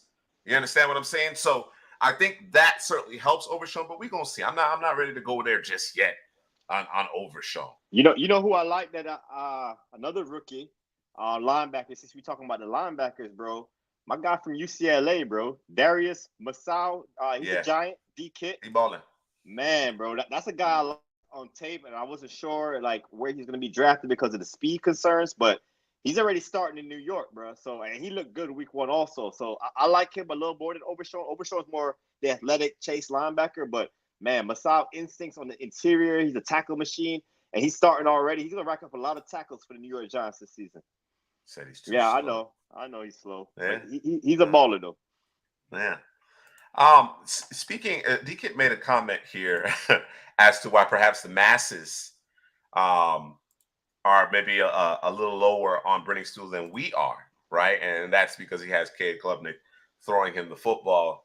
Klubnik has struggled. He certainly has struggled, but this past week he didn't. And frankly, he's a stud. He's a stud from week 2, bro. 5 TDs, 378, 2 incompletions, bro. He's a stud from week 2. Appalachian State, understand. I get it. Appalachian State. But he needed that game, bro. He needed that game because there had been such poor play, whether it be, we could talk about how this coaching staff has kind of done a disservice to a lot of these players. Klubnik has not done enough to really conjure any confidence whatsoever. But he had a big week. He had a very big week here. And who did they play?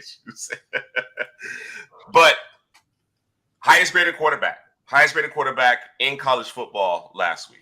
All right. He had his best game. The question is, can he build on that? Right. As he goes on and faces better competition, can he build on that? But just from a pure statistical output, efficiency perspective, he certainly is a stud from week 2. And they were throwing it to the middle of the field too. Yes, I saw some passes in the middle of the field. They self-scouting over there in Clemson, Drew. Nah, they throwing it across the middle. Ain't no self-scouting, bro. I want pie, bro. D-Kid, I'm not suggesting Giants need to sell the farm for Cade Klubnik. That's not what I'm suggesting. I'm acknowledging his play from week 2. All right, that's it. That's all I'm doing. All right. Let's talk a little bit more about week 2 before we look towards week 3. We need to talk about some of the head-to-head games. I actually want to I want to start with Nebraska versus Colorado, bro. We got to talk about Shedeur Sanders' performance. We have to have that conversation. So, give me your thoughts. Give me your thoughts in terms of overall supporting cast and individually. What did Shedeur do or not do as it relates to his overall draft stock? And let me just put a pin in that for just a second. Let's get to the handful of players you guys have on stock now. You mentioned Landon Jackson, right? Not necessarily showing enough in the passing game. Who else? Are you a little down on from a stock perspective? Probably James Pierce. We talked about James Pierce Jr. Mm-hmm. He's supposed to be the number 1 pick, the best player in the class. He hasn't showed that yet. I don't think he has a sack this season. Also, another pass rusher, Patrick Payton. You know, his stock continues to be down. So that's another pass rusher there as well. Who else you got, Drew? You got anybody else? I think I had somebody else. I can't think of who it was. Or maybe it was James Pierce. Yeah, let me take a look. Before we move Oh, on. Riley Leonard, bro. Vanilla Vic. Oh, yeah. We can talk about him when we talk about Notre Dame and like. You want to talk about that one? Yeah, we're getting there. What about I think Henley, you mentioned Kenneth Grant. Yeah, Kenneth Grant. He Grant. didn't show much pass rushing against Texas, bro. Texas O-line held up really well. They even did a good job against Mason Graham. They did. But you saw the flashes of Mason Graham, though. You see why, the hand technician, the hand counters, you saw it. But with Kenneth Grant, he was decent in the run game, I suppose. But as a pass rusher, he's not really showing anything right now. And if you want to be a top 10, top 15 pick, you got to have capacity to get after the quarterback, and he's not showing that so far. Listen, DK, the 6-star. The 6-star. We The 6-star. can't talk about the 6-star, bro. The 6-star. But we are going to talk about next week is how Emory Jones and your boy Will Campbell held up against the 6-star. That's what we're going to talk about next week. Yeah. Because it's going to be a heavyweight. It's going to be a heavyweight fight here. Prize fight with that very talented freshman versus two projected first round selections there at tackle for LSU. But yeah, let's talk about Shedeur and Colorado, his performance. So, Matt, all right, go, Drew. So listen, I'm disappointed, but how much a man's supposed to take, bro? Like, how much are you supposed to every time you drop back, bro? I mean, damn, number 56, bro. It was terrible. It didn't matter who was lined up on his side. He couldn't block the right anybody. tackle. It was terrible. And again, we're not helping him. I mean, I'll take that back. They didn't do it Florida. They chipped the guy here, there, but he was basically out there on an island by himself, man. And if it wasn't him, then bro, it was the guards, bro. Like there was just no. I mean, what was Shedeur supposed to do? Like I can't. I stopped watching. I said I can't watch Shedeur anymore because there's no way to analyze his game. There's no way to evaluate anything when it's that bad, bro. It was just bad. And I get it from the standpoint of, in terms of his attitude and whatnot, but at what point, like Shiloh said, we were supposed to, what he said before the game, we gonna roll y'all boys. Roll y'all something, boys, yeah. He said. And the boys got rolled, bro. But they got rolled. That offensive line was awful, bro. I can't do an assessment on Shedeur. I don't blame him, bro. This is supposed to be a better team. I know Nebraska's on the way up. Shout out, is that Matt Rule over there? But I mean, it was terrible, bro. It's like you said, bro. It's no way to really evaluate Shedeur right now. Where 2 seconds, bro, after the snap, he's running for his life. If it not the right tackle, it was the interior guys. Everybody was getting whooped across the board, bro. And I know you can say, he got to grow up a bit. He's in his own weight, bro. Bro, he can't. Bro, they can't block. They can't block, bro. And that was the difference in that game, bro. One team could block, and the other team couldn't block. One team could run the ball, and the other team couldn't run the ball. Not only can they not block in pass protection, they can't block in the run game. To take some pressure off of Shedeur Sanders, bro. And like I'm scared for Shedeur right now. Like he might get hurt. He might get hurt out there because of how much times he's getting hit. Even the receivers kind of had some drop passes. They weren't helping out Shedeur as well. He did have that bad throw late towards the sideline. That was his fault. Staring down the receiver. That was early in the game too. That was early in the game. It wasn't like he was pressing either. That was just bad. Yeah, it was bad. He was deep in the end zone. I don't know if the crowd noise got to him, but that's on him. But everything else, the offensive line, bro, like if you don't have more than 2 seconds to throw the football, it's not going to be good, bro. Like you can't get comfortable. You got no run game. You know what I'm saying? Like Shedeur is a guy. He's a pocket quarterback at the end of the day. I know he likes to get out on the perimeter and does his thing out there, but he's a guy that likes to operate from the pocket and be a point guard and hit his receivers all over the football field, spread the ball around. And if he can't get no blocking, he can't do it. He can't do it, bro. To me, he got plenty of arm strength, but he just got to get protected better, bro. And I don't think we're going to see his true potential until he gets a line in front of him. You know, we talked about Cam Ward going from Washington State, where they couldn't protect him really over there, to Miami, not where he could get, the blocking is there for him now, and it's night and day. You know, Cam Ward is a Heisman guy, a top 10 quarterback now because he has that offensive line in front of him, and that's something Shedeur doesn't have right now, and it's sad, bro. And I don't know, man. Like, I know he's a competitor, he's tough. I just don't want him to get hurt trying to do everything out there, and that's what I don't want to see for Shedeur. So hopefully he doesn't get hurt this season. And, he can put up those 400-yard passing games like he's used to doing, man. But we'll see. We'll see. He's in the Big 12 right now, and it's going to be a lot more pass rushers coming after that offensive line. We can't wholly dismiss the way he's carrying himself, right? While and I want to unpack that a little bit, right? D-Kit made mention of it. I want to unpack it a little bit because that's part of it, right? That's part of it at the next level. You are a representative of the franchise. As a quarterback, you have certain obligations with respect to the media. And the guys that you line it up with, they hear these things, they listen to it, they internalize that their different way.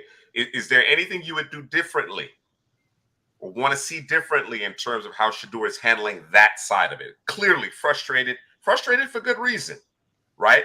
But how do you handle that? How do you navigate those waters? You know what I mean? Do you want to see something different from Shedeur from that perspective? Yeah, I mean, you gotta understand that It makes a great point.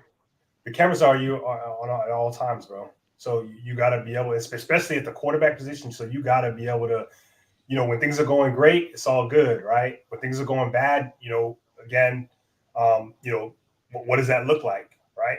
And let's not even call it bad. Let's just call it terrible, bro, because that's what it was. It was terrible, right? And everybody knows it ain't on him, bro. Like, we understand, bro. Like, you don't have any time. We get it, bro. Like, you're not Houdini, bro. Like, we talk about the quarterback position in terms of you got to surround him with the weapons that he needs, but it starts with the front five, bro. It starts with the front five. Like, y'all don't even have one on the offensive line right now, bro. The best guy might be a true freshman, the left tackle. Yeah, left tackle. The best guy. He's a true freshman. I mean, what about you, Adam? Where you come out on it? I'm sorry. Go ahead, Drew. Finish your thought. Nah, last thing I was gonna say, bro. And I think I said this last year. Colorado is like, you come home, you work your 12 hours, you come home, bro, and dinner is a cake, bro.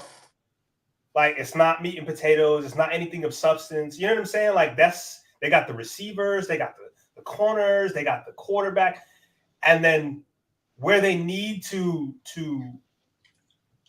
what they need and to compete week in and week out, 12 weeks, 13 weeks, whatever it is, they're not going to be able to compete consistently because they don't have the meat and potatoes up front. When you're building a football team, do you want to build it with the icing on the cake, or do you want to build it with the ingredients for the cake? Do you want to build it with the flour, eggs? You know what I'm saying? Like, you know what I'm saying? I can't just bring frosting and say, okay, we got a cake, bro. Like, and that's where Colorado is, right? And I get it. Deion Sanders, he brings in that sexy, that frosting, but I need my meat and potatoes, bro. Like, you don't have it right now, and this is what's going to probably look like week to week, especially when you go to play a good football team, a solid football team. That's what it's going to look like. Yeah. As far as the leadership skills, I agree with D-Kit. It's a real thing. Like the guys that's playing for you, especially your offensive linemen, you got to keep those guys having to protect you. We see many instances at the next level where, the quarterback wasn't a great leader. I'm looking at Deshaun Watson right now in Cleveland. It doesn't look like they like him. It doesn't look like they like him over there. That's another guy. So, it's a real thing, but I'm not aware. Like, school me to it. What's going on with his leadership skills? Well, I think it's, and D-Kit may have some insight or perspective that I don't necessarily have. I'm working with the latest media response, right? In terms of the line of questioning that he got. And one of the things he said was, in terms of the difference in the game is, Well, how many times did Dylan Raiola got hit? He was protected. I wasn't. You understand what I'm saying? So I believe yes, and of course, pointing fingers can go awry, but that does not necessarily demonstrate leadership. Now, the thing about it is that on the surface, that's not a good look on the surface. What actually, and that's what we see, right? That's all we have to go based off of. What matters is what those linemen think of him, right? When he's looking at them, when they're in the huddle, you understand what I'm saying? Do they, despite their struggles, are they willing to go to bat for Shedeur, right? That's what truly matters. That matters way more than what's actually being said in the media. Now, could what's being said in the media impact that? Potentially. Absolutely. We can't rule that out, right? And certainly from an optics perspective, it's not ideal. It's not ideal. But when you start talking about the leadership, ultimately what happens within that locker room, within that huddle, between the lines, is what's most important, right? Mm. So while Shedeur, it appears he's pointing fingers, it's not outside the realm of possibility that the offensive line understands that. And they're like, no, that's on us. No, he's right. No, he's right. He's right. You know what I'm saying? So I don't know one way or the other. Again, from an optics perspective, from the outside looking in, it's not a good look. It isn't a good look. But internally is what matters most. Yeah. A quarterback was like that was Aaron Rodgers. Aaron Rodgers did a lot in Green Bay. So, I'm not sure. Like you said, it matters what those guys think about what he said. Are they, do they sit down? Do they have this conversation? So, yeah, we'll see, man. It's a real thing. It's a real thing at the next level. DK is absolutely right. If you don't have the leadership skills, guys are not going to fight for you. Guys are not going to want to put out the all-out effort for you. There's another quarterback that was like that. Who is it? Was it Ryan Leaf? Was it Ryan Leaf? It was another quarterback. I'm thinking AFC West. But, yeah, man, you got to have those guys going to bat for you. And if he's not being a good leader, and his dad, like Drew Kitts, D. Kitts said that, how would he function without his dad? I think it could be better. I think it could be better for him without his dad there with him, man. So, that's kind of how I look at that situation. But, and is he going to go to a bad team? Possibly. He's a top 5 pick. Mm-hmm. He'll go to a bad team without a good offensive line. We see what Bryce Young is doing without an offensive line right now. So, yeah, those are all legitimate question marks for Shedeur Sanders. And, is a guy in Miami that's creeping up that could become QB1 if Shedeur keeps on having these issues. My final thought on this, and I want to address this comment by D. Kit. Word coming out of Colorado is that Shedeur Shiloh Hunter kind of have their own classification within the organization, right? They're the stars. Now, I know Shiloh, just as a player, his play doesn't equate to that. That's his relationship. That's his last name. That's his father. You understand what I'm saying? That's problematic, right? I don't expect every player to be treated the same, right? But if the pendulum swings too far in terms of how players are treated, or rather, what level of accountability, culpability they're held to, that standard, right? It's perfectly understandable that the quarterback is treated different than the rest of the players. Hell, he wears a red jersey during practice. He's treated differently, bro. You understand what I'm saying? Like, you can't hit him in practice, right? But when it comes to accountability, culpability, there can be no difference between Shedeur and the long snapper. There can be no difference there. So, it's a legitimate concern. It certainly is a legitimate concern. And yes, D-Kid, you missed it earlier. I talked about it. I am worried about Bryce, bro. I am worried. I'm worried, bro. I thought he couldn't be broken, bro. I watched JT's breakdown. I watched JT's breakdown, and he seems to have a little bit more of an optimistic outlook. I might call it after 4 games, bro. I might call it, bro, because he looks punch drunk to me, bro. Throws that he was making off platform, with accuracy on the move, he's missing them, and he's not missing them by a little bit, bro. He's not missing by a little bit. And as I mentioned earlier, what's most concerning, understanding that there's limitations physically, right? you thought that his ability to extend plays, play outside of structure and still deliver the football with accuracy, get himself in a posture to deliver the football with accuracy, he's not doing. He's not trusting his ability to do it. So there's that, right? There's a natural, limitations that he possesses from a physical perspective.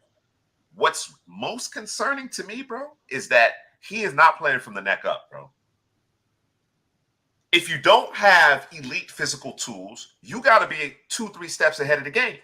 You got to be able to identify the free rusher. Alontae Taylor, the nickelback, had 3 sacks, bro. You can't have that. A nickel had 3 sacks, bro. I'm looking at it. I'm looking at like, okay, I'm looking at a pre-stop. I'm like, why is protection not being slid? Now, I did hear that perhaps he doesn't have full control. Baker didn't necessarily have full control in terms of protections, changing plays, getting into a certain play. They're going to have to reconcile that real quick. Otherwise, they're going to lose him. Otherwise, the confidence is going to be completely shot. They're going to have to reconcile that quickly. They're not going to be able to do that because if they couldn't do it with Baker, they sure as hell ain't going to do that with Bryce Young, bro. It's not happening, bro. It's not built into the offense. How that's not a thing is crazy to me, bro. There's no way in hell I'm an offensive coordinator and we don't have a built-in so that you can change the play. It's crazy, bro. Unless he's a rookie himself, I understand it from that standpoint. But outside of that, bro, absolutely not, bro.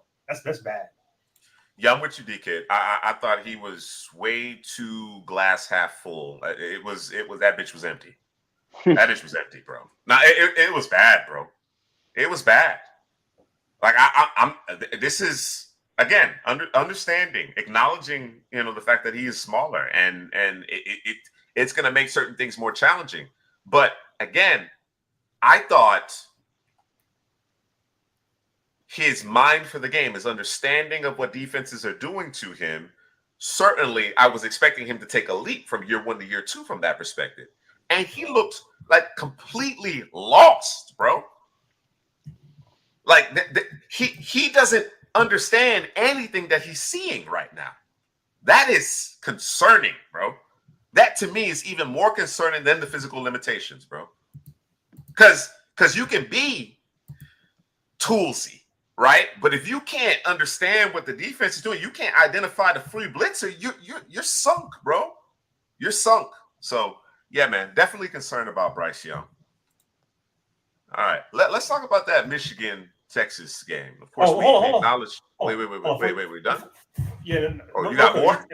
Yeah, just got to bring up one guy. Make sure we don't forget him, bro. Is Tommy Hill, the cornerback, number 6 from Nebraska? Okay. Yeah. That guy might be sliding into a top 5. Stock up. Yeah, stock up. So don't forget that guy, bro. That's a guy we probably. Yeah, he might slide in there, bro. Because him and Hunter were going at it, bro. Big injury to Derek Brown, man. I hate to see it. That, bro. We talked about the offense, right? And obviously, right, because Bryce Young, but Panthers defense is terrible. We knew it was going to be bad. But they're awful, bro.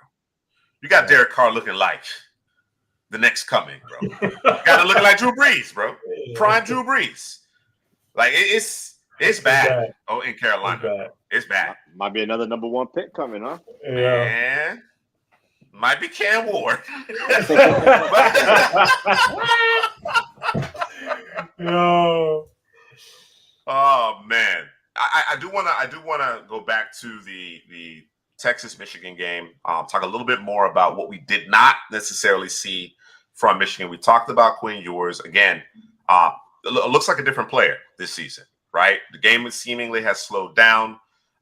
He looked a lot like what we saw from Bryce Young at Alabama, right? In terms of good movement, remaining a passer, extending plays as necessary, throwing with anticipation, eyes up, so he's not losing a receiver, throwing with anticipation, touch, so on and so forth. So, yes, DK. No, bro, that's no, bro.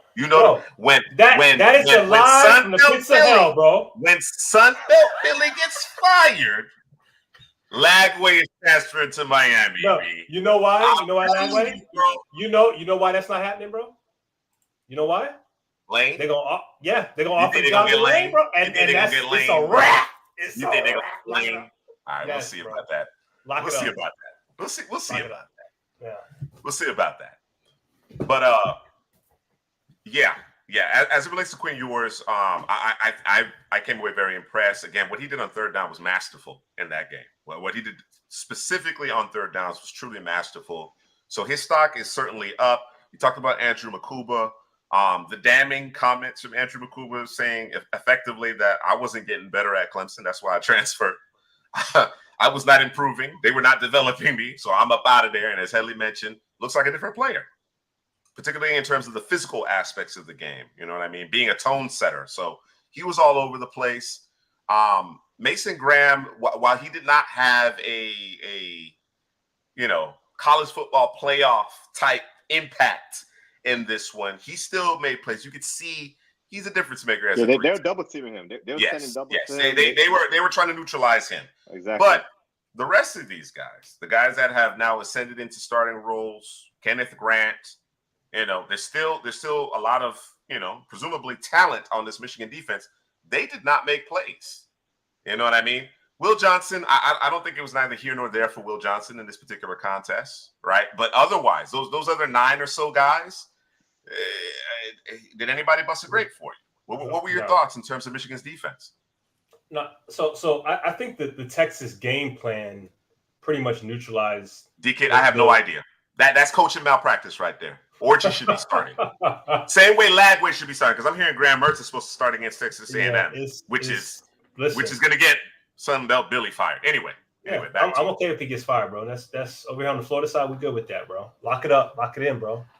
Either way, I'm happy because either playing. Get your LJ McCree and your DJ Lagway. Let me get them both. Nah, bro. Come on now. Lane slide in. We good, bro. Everybody's locked up. Everybody stays right where they at, and we just keep this thing moving. But no, Texas game plan was when Graham and Kenneth are in the game, we're not gonna run right at them. Why would you do that?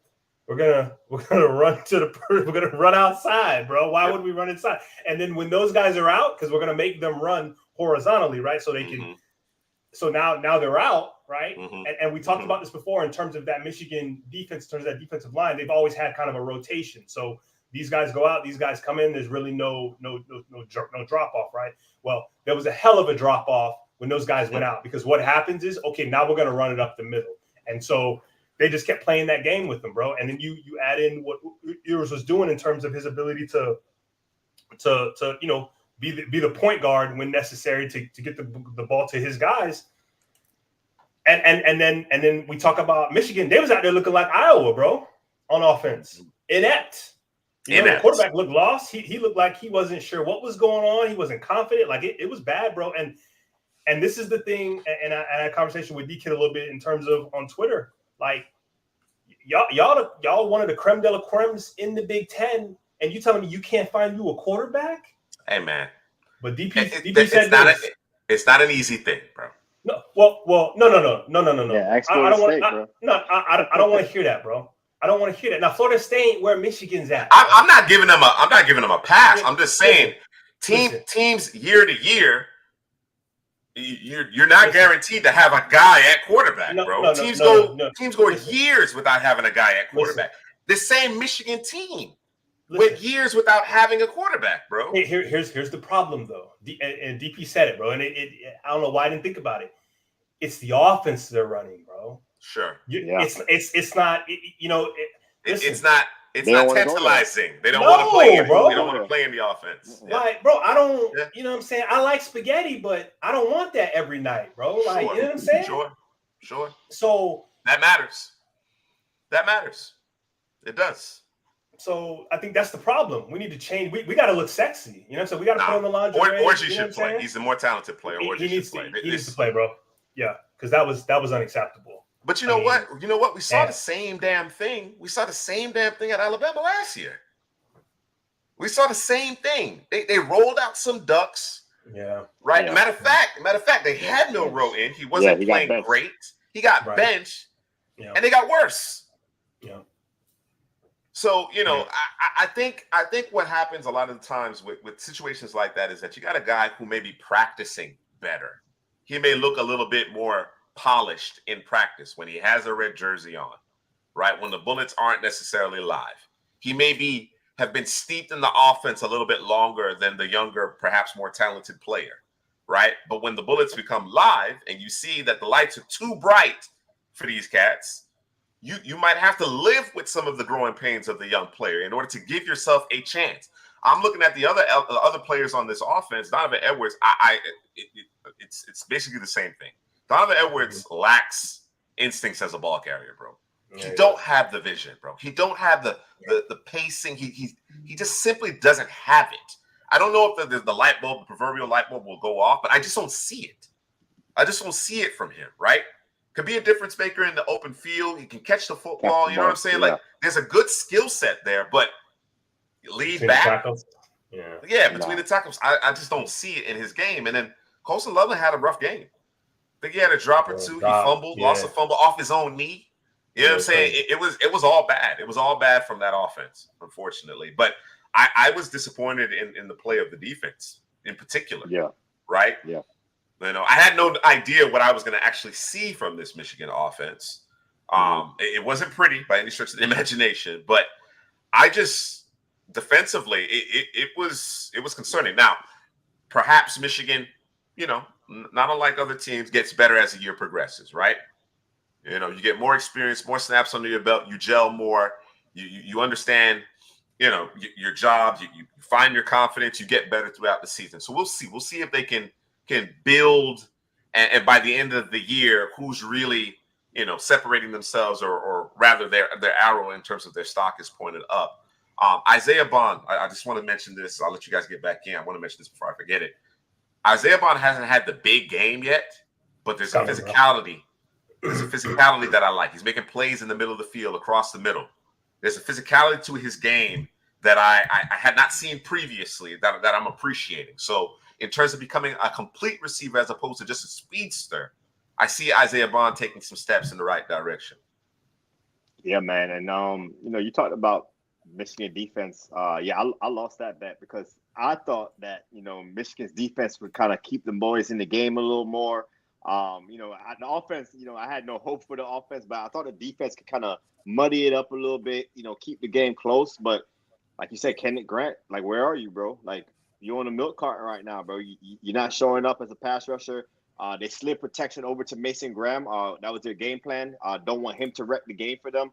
They kind of stayed away from Will Johnson. But, you know, and I got to give credit to the Texas offensive line. The offensive line for Texas played really well. They protected bounce-back game for Banks. Yeah, Kevin Banks had a bounce-back game. And I'm going to say this about Banks, man. I think he probably has the highest ceiling in the class as an offensive tackle. I know Will Campbell's a stud, the movement ability and everything, but I like Kevin Banks' ceiling, bro. He's big, he's strong. He's still OT1 for me. He's quick. He's an engulfing player. You just got to clean up a couple things, bro, because, you know, he got the length. He got the movement skills for his size. You know, he gets out of the stance quickly for those jump sets. In the run game, he's, like I said, he's engulfing. He's a people mover. Like, linebackers, DBs, like, you don't want to see Kevin Banks coming at you, bro, because he's going to push you like 5-10 yards out of the play. The biggest thing with Banks that I see, bro, is, like, I want to see him keep his head up more, bro. He dips his head a lot. He falls on the floor. The balance is not where I like it right now for Kelvin Banks. So I think he needs to clean that up and also to fire more quickly. Like, you know, Drew would call it an absorber. You know, he sometimes absorbs the contact when I want to see him go get the contact. I want to see him extend those hands quickly and attack the defender, bro. And I know that Parsons, DP, was saying that's what they're teaching the offensive linemen now, to keep your hands low and then fire.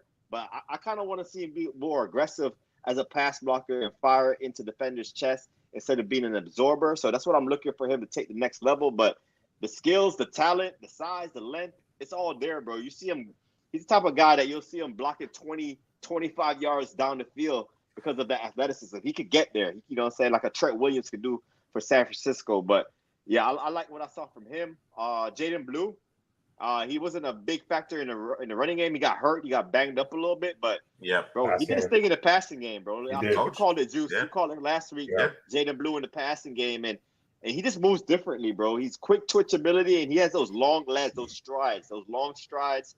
And like I said, he's a weapon in the passing game. You kind of want to swing the ball to him and just get him in space because he can make defenders miss. He has that burst and acceleration at the next level. So I like what I saw from Jaden Blue, even though he was hurt. And the last guy I want to mention, I know we don't talk about freshmen, but that boy Colin Simmons, bro. Yeah, beast, bro. Another true freshman, bro. There's so many of them in college right now. The boy's ready, bro.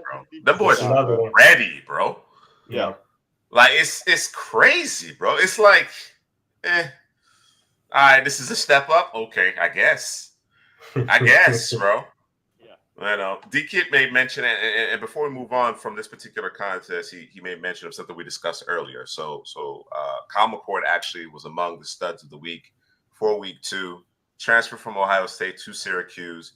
Drew, you had a perspective that I share. I share in that perspective as it relates to there just not being the same level of expectation or pressure there, right? And you kind of get back to doing what you know, right? And of course, confidence, right? The coaching staff breathing confidence into you. And then, of course, you go out there with your preparation, new lease on life as a starter here at Q's.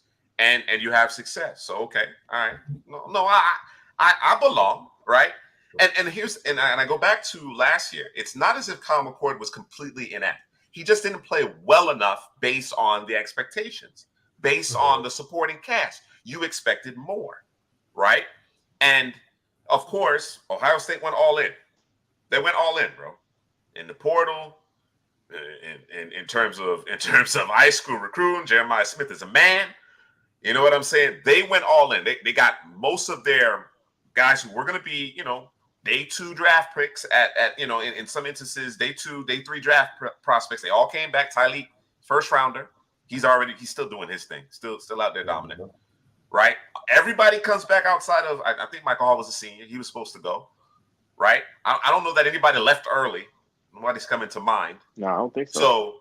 So they push their chips in the middle of the table and they go get Will Howard because Will Howard was playing better football. Now Will Howard, faced with the same expectations, perhaps even higher expectations, can he live up to it? That's the question mark. But on the other hand, Kyle McCord it seems to be more relaxed, trusting in his ability, trusting in his preparation, and he's having success because of it. So it wasn't a question in terms of talent. I don't think it was ever a question of that. It was about, what's going on between your ears. All right. Yeah. No, I agree with D-Kid. Texas probably will be in the final, bro, because like you said, Quinn Ewers is playing excellent ball. Yep. But then the defense, bro. We didn't even mention Alfred Collins, Ethan Burke, Jahdae Barron. Those are also guys on the defense that's stepping up for Texas. So it's defense and offense, bro. They have a complete football team over there in Texas. What you think about this, bro?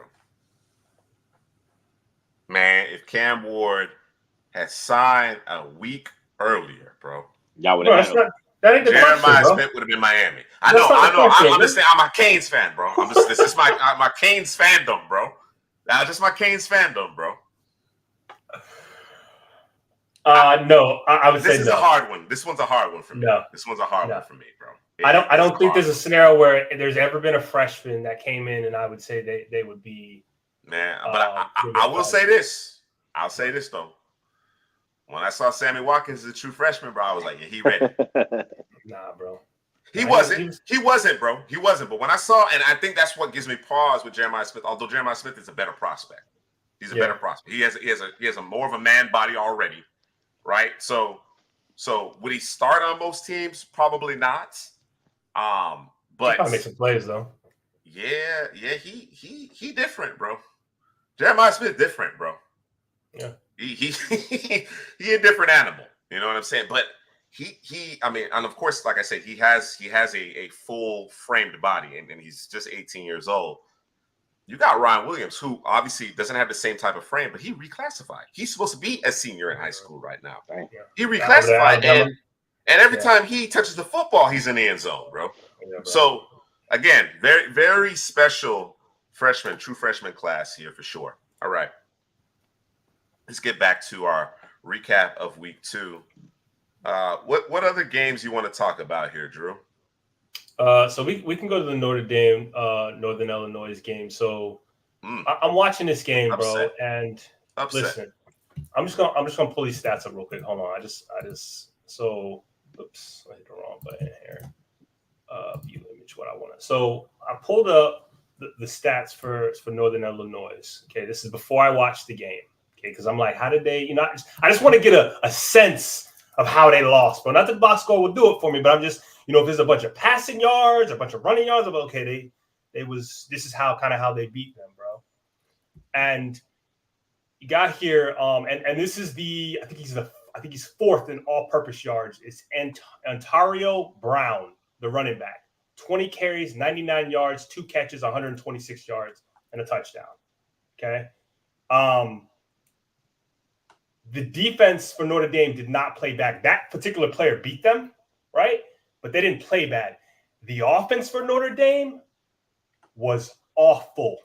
When we talk about the offensive line, Vanilla Vic. Listen to me. Them cats, we wouldn't practice for the week. Whoever we playing next, bro, we're not even worried about them. Y'all gonna run. Because that was embarrassing, bro. Northern Illinois was able to bully y'all up front, bro. Beat them up. Okay. And when they did block it up, Vanilla Vic, okay, was terrible. And listen, I say this every year for particular quarterbacks. There are quarterbacks who, if the longer the play goes on, the worse they get, right? That was him, bro. The was on that Carson Wentz plan, huh? Bro, he was on that Carson Wentz timing. Bro, and when I say he was in the pocket, past about 2.5 seconds, and then the only time you saw success, bro, is when he was toting that bit. That's what he does. That's what he does. And he only had 15 yards on the ground. I seen 11 carries and 15 yards in the box score. So he didn't really, have a big rushing game like he usually does. And, I gave him a little bit too much respect last week, bro. Like, I got to take it. Pull it back, bro. Yeah, take it back. Yeah, take it back, bro. Pull it back, bro. It's Vanilla Vic, bro. I can't call you Riley Leonard until, you put up some better performances, bro, because it didn't look good for him, man. There's no way it was a home game too. Your defense ain't gonna give up more than 20 points. You just gotta score 21, bro. And you couldn't get it done, bro. So yeah, man. Start down for Riley Leonard, bro. All right. What other matchups for week 2 do you want to know? I want to get into that Oregon Boise State game a little more. I know we talked about Ashton Genty a lot, and I think Oregon dodged it. They dodged it the last 2 weeks. They have. You know what they saying? You know what they saying, right, Adley? You know what they saying, right? What they saying? You know what they saying about Oregon, right? Oh, they in the Big Ten now? Nah. Ain't what they saying. That ain't what they saying. They saying Mario's recruits are leaving, bro. Are dwindling. That's what they saying, bro. Got you. That's what they saying now, bro. They got a squad, though. They got talent. No. They talented. Yeah. But the remnants of Mario's recruits are diminishing. So now you're seeing, bro. Yeah. So this might be their last season to get something done, because they got a couple upperclassmen I saw. Yeah. We talked about Dylan Gabriel, number 8 lefty with athleticism. I said the name Steve Young last year for him. You did say it. I'm hearing more people say it now, bro. They're listening to the pod, bro. It's okay. That's what he's doing, bro. And I also said that they probably have the best trio of wide receivers in the country. Evan Stewart's a stud, route running. Tess Johnson's a beast in the slot. And Trayshawn Holden came alive last week, bro. He's a guy that could track the ball down the field, a lot of speed after the catch as well. So you're saying better than Smith, Ennis, and Abuka? Yeah, that's what I'm saying. Okay. All right, I want to get it on wax. That's all. I'm not disagreeing with you. I'm just getting it on wax because Jeremiah Smith is like 2 of them cats, bro. Yeah. He count for like 2. Yeah, he does. He does, bro. And then your boy Jordan Birch, bro. He just keep producing, bro. Jordan Birch on that defense, man. Physical edge rusher, could defend the run. I like what I saw from him. Defensive tackle Derek Harmon. Also, number 55 over there. I like what I saw from him. And then the last guy I want to mention is the Duke transfer, the safety, Brandon Johnson, over there flying around in the secondary. And, no.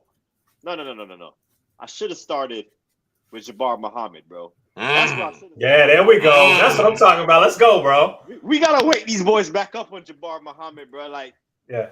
That, you know what? that's y'all guy, bro. That's Juice and Drew. Y'all share him. Stamp. I stamped him, bro. That's a stamp. That's my stamp, bro. Drew got the stamp. Drew got the stamp. Drew got you the got stamp. the stamp, Drew, and I'm fully on board. So that's now a CPGM guy because, bruh, like we saw him just chasing down the horizontal routes across the middle of the field. Like this guy has so much speed to catch up on those routes, and the ball skills, the turning his hips, the mentality. Like he has everything from a corner except for the size. He doesn't have the size, say, like a Will Johnson, a Benjamin Morrison, Travis Hunter has. But man, this guy plays football, bro, and like the country need to wake up on Jabbar Muhammad.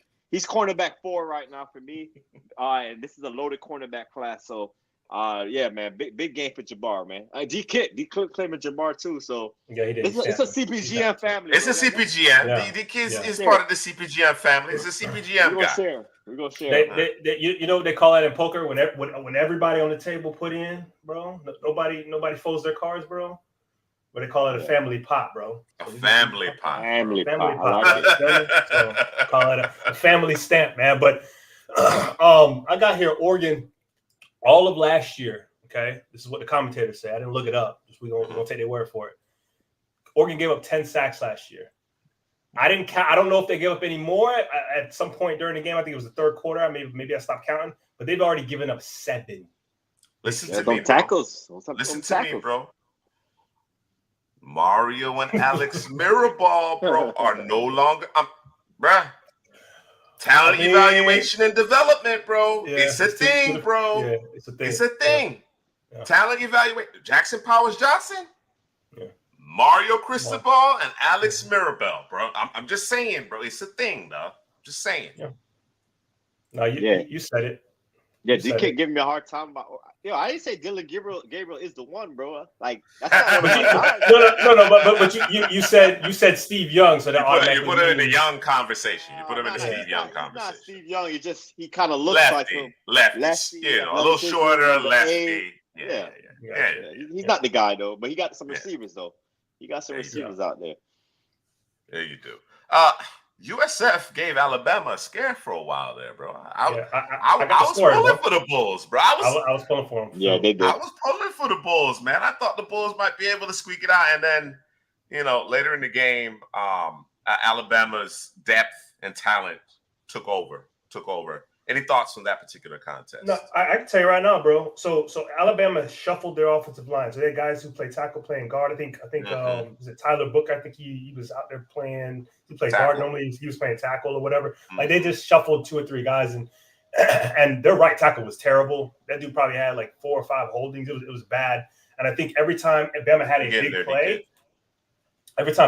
big play, there was a hole. There was something with the offensive line screwed them over. So USF just kind of kept taking advantage. The D-line was actually – I thought the D-line played well. The kind of second level played well for a little while. But again, at some point in that game, you got to score, bro. Like when you all get the ball, you got to score. And had they scored, I think it would have been scored more often. I think it would have been a different game. But you know what I'm saying? And I talk about all the time, as you hear me always say, confidence is a mofo. But with that confidence, you got to score. And if you don't score, you leave Bama around, they're gonna beat you, bro. That's just too talented, bro. They're too talented. You didn't put them away. Now Alabama obviously didn't put USF away for the first 3 quarters effectively, right? They just, as you mentioned, trying different combinations, moving guys around in terms of the offensive line. Of course, that doesn't allow you to get any type of continuity. I think they got away from what they do best, right? What Jalen Milroe does best. You know what I'm saying? Like, I like the idea of putting more on Jalen Milroe's plate, right? Asking him to be a quarterback and beat you. But when you get down into the red zone, we ain't got time for right, bruh, get the extra block of quarterback power, bro. What are we doing? What are we doing? You want to operate a little bit differently between the 20s? Cool. Inside the red zone, let Milroe be the athlete that he is, bro. You know what I'm saying? So yeah. I thought USF their offensive line and their running game, I thought was pretty physical in this game. I thought they took the fight to Alabama a little bit. And of course, as the game progressed, they had a little bit of more confidence, but they weren't able to actually take advantage of the opportunities that presented themselves. But yeah. I think coaches outsmart themselves sometimes. They overthink things and outsmart themselves. Wasn't enough necessarily to knock Alabama off. D-Kit mentioned it. Let's talk about Tennessee, NC State. Tennessee, we mentioned it last week. That offense, bro. Yes, they got a trigger man now. They got a trigger man. That offense Nico, fits bro. them perfectly. Another freshman. It fits them perfectly. Yeah. Fits them perfectly, bro. Like he just I mean, they're going to be a problem offensively. Now, defensively, obviously, that's always been the concern, I think, for the past couple years for Tennessee. Not sure what that's going to look like, but offensively, they're going to be fine, bro. And NC State, it was kind of holding on a little bit, kind of like USF. But if you can't score, eventually, the dam going to break, and that's it, bro. And James Pierce, I mean, we could keep talking about him. I guess, again, hey, man, like I said earlier, I'm going to clip it, bro. I'm going to clip it. It's going to be its own video, bro. Flip it. It's going to be its own video, bro. I'm a reference to summer scouting, and I'm going to talk about what we've discussed over the last 2 weeks, bro. Like, and again, I have not watched James Pierce. I was evaluating Tennessee's offense. I hadn't gotten to James Pierce because James Pierce hasn't played a full game to this point, right? I haven't seen him have to be called upon for 4 quarters to this point, which is the reason why I've kind of been reluctant to say, especially when we're talking about overall ceiling, right? But as of right now, Tyler Barron is a better player. Conception is nice. That's a good player. I hope they can get him out of NC State. I think NC State was one of the few teams that actually recruited him, so he may decide to remain there because he's nice. He's definitely a playmaker there. But yeah, I'd like to lure him out via the transfer portal if I could. Just like Lagway. We're gonna go ahead and get that Lagway. Get that Lagway.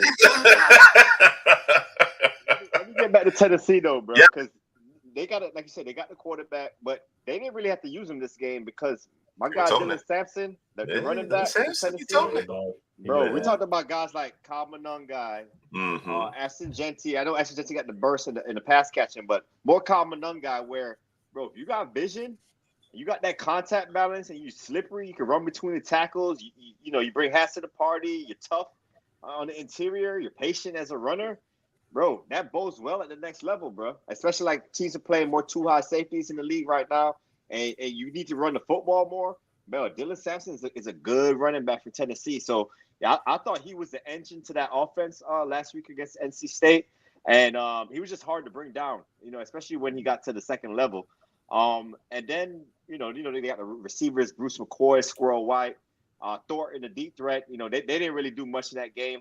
But let's get to the defensive side of Tennessee. While Pierce, like I said, he moves like what a passer is supposed to look like. He's agile, he's twitchy, but that power profile, I still think he needs to get a little stronger. And especially in the run game, when teams run at him, I think they can run at him, and he's more of a chase down on the backside type of run defender. But if teams want to get physical and run some power at him, I think they can run at him. And then I like the D tackles. I like the D tackles from Tennessee. Number 20, he keeps flashing for me. Bryson Eason, the D tackle over there. He's low to the ground, really good on the interior, good hand moves, and he can get into the backfield. And then number 55, Norman Lott. For Tennessee also, man. He flashed a couple times in that game as well. That's the guy, bro. That's the guy on that D-line right there. Yeah. I was saying 55 was on mute, but that's the guy, bro. 55. That's the guy who can flash it for me. I like Eason. I liked him from summer scouting, and I like what he showed too, number 20. So they got a pretty good interior defensive line over there in Tennessee.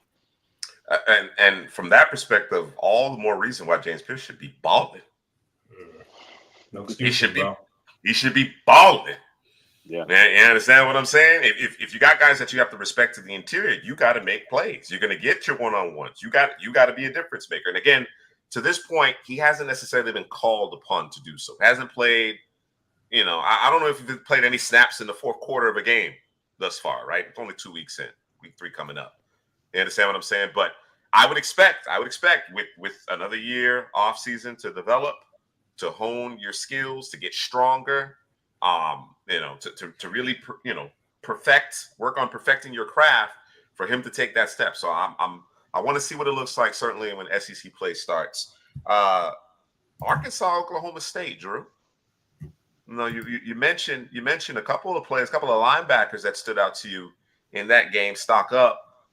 Who else? Who else should we be discussing? Do we need to unpack the Landon Jackson conversation a bit more? Yeah, I mean we can unpack that. he was quiet.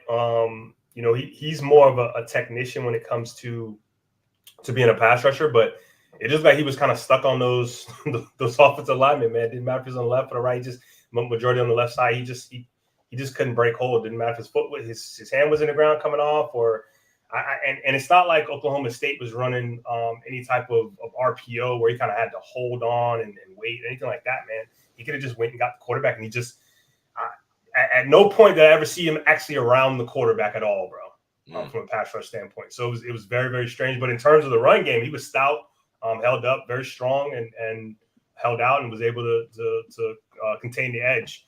I'm trying to think. Was it Ali Gordon over there?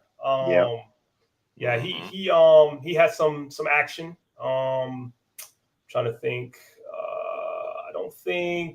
I can't think of him. I might be leaving somebody off, but I don't think anybody else I can think off the top of my head. Yeah. I watched it. I thought Oklahoma State did a good job in pass protection, especially like you said against Landon Jackson and Arkansas defenders. Experience offensive line. Yeah. They do. Yeah, seasons. Pretty good over there. And Ollie Gordon, I thought he was pretty quiet during this game until late. He had the game-winning touchdown in OT and then 2-point conversion afterwards. I don't know if he was suffering from any ailments. There was some reports on Ollie Gordon. But the other running back, the transfer, Jaquindon Jackson he transfers from the West Coast. I like him, man. He's a one-cut, hard-nosed running back. He finishes with physicality, and he got the 3 Fs, bro. The 3 Fs: the feet, the feel, and the finish. He has that. And I think he got to hold on to the football a little better. I think he lost 2 fumbles. Well, I think he had 2 fumbles. I don't know if he lost both of them, but he had 2 fumbles in the game. Also, can't put the ball on the ground. Yeah, he can't put the ball on the ground. The receiver from Arkansas, Andrew Armstrong, number 2. Every time I watch them, the deuce, bro. Yeah, bro. The deuce, bro. Yeah. But every time I watch him, man, he stands out to me. So I want to give him a proper evaluation. I haven't evaluated him fully yet, but he just makes plays. He give me that CD vibes, and I'm not making comps, bro. I know you thought I made a comp with Steve Young to Dylan Gabriel. I gotta clean it up. Comps are dangerous, bro. Clean it up. I don't do comps, bro. Hey, man, people run with sound bites, bro. Hey, man, CPGM had to talk about Dylan Gabriel, the next Steve Young, bro. It ain't that, bro. But I do like what I see from Andrew Armstrong. What else I see? Nick Martin. We talked about him, and number 5, bro, Kendall Daniels, bro. He was a player that we saw in summer scouting from Oklahoma State, and it looked like he's playing closer to the ball right now, and I kind of like him there. He's flying around. He's coming down in the box. That's safety. Sideline to side. Yeah, he's a safety, but it looked like he's playing more linebacker. Yeah. He's better in the box. He's better in the box. Yeah, and in coverage, he reads the quarterback eyes on the drop, and he came up big on the last play, man. He shot the gap, made a tackle in the backfield against the running back. So I thought he had a big game. So it's not just Nick Martin at the second level, bro. Kendall Daniels, number 5, also made some plays.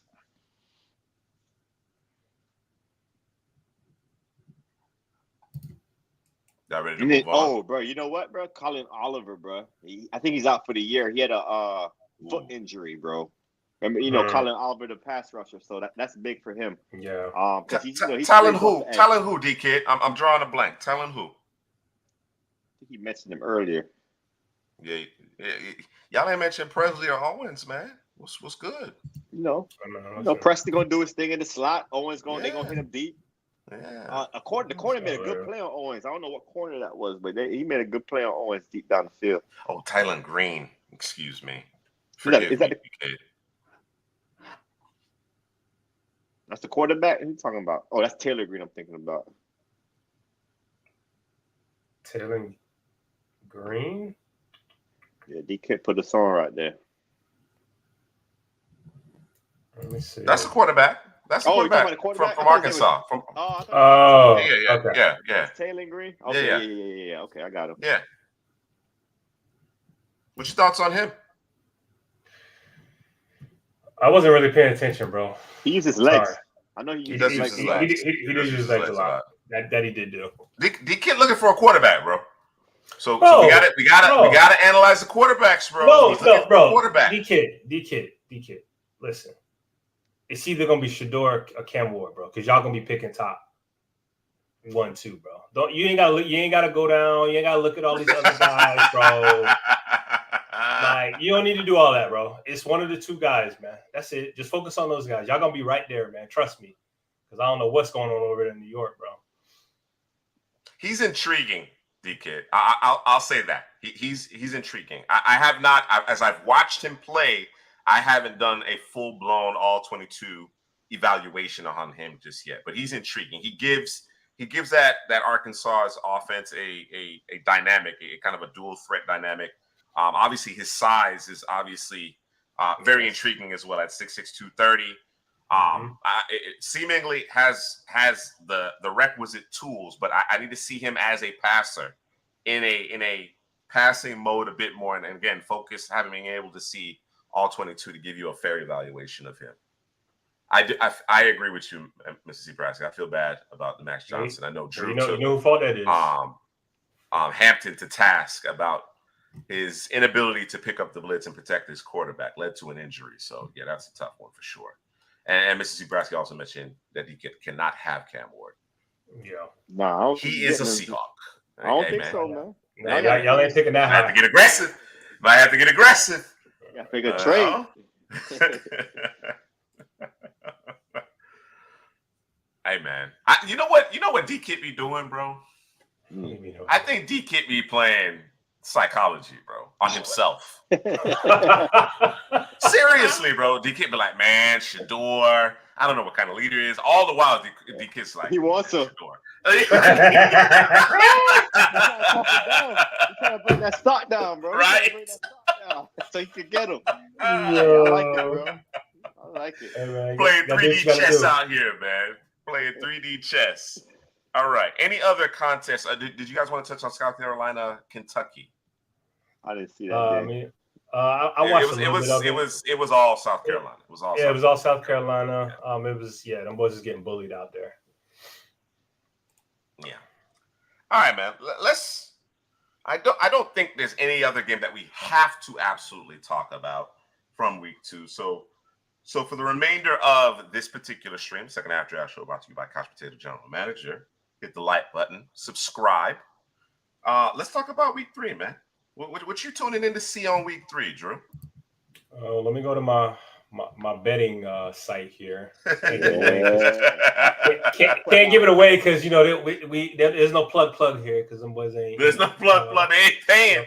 They ain't sponsoring. Of course, listen. If you want to sponsor the second half draft show, you can contact us at cpgeneralmanager@gmail.com. We here.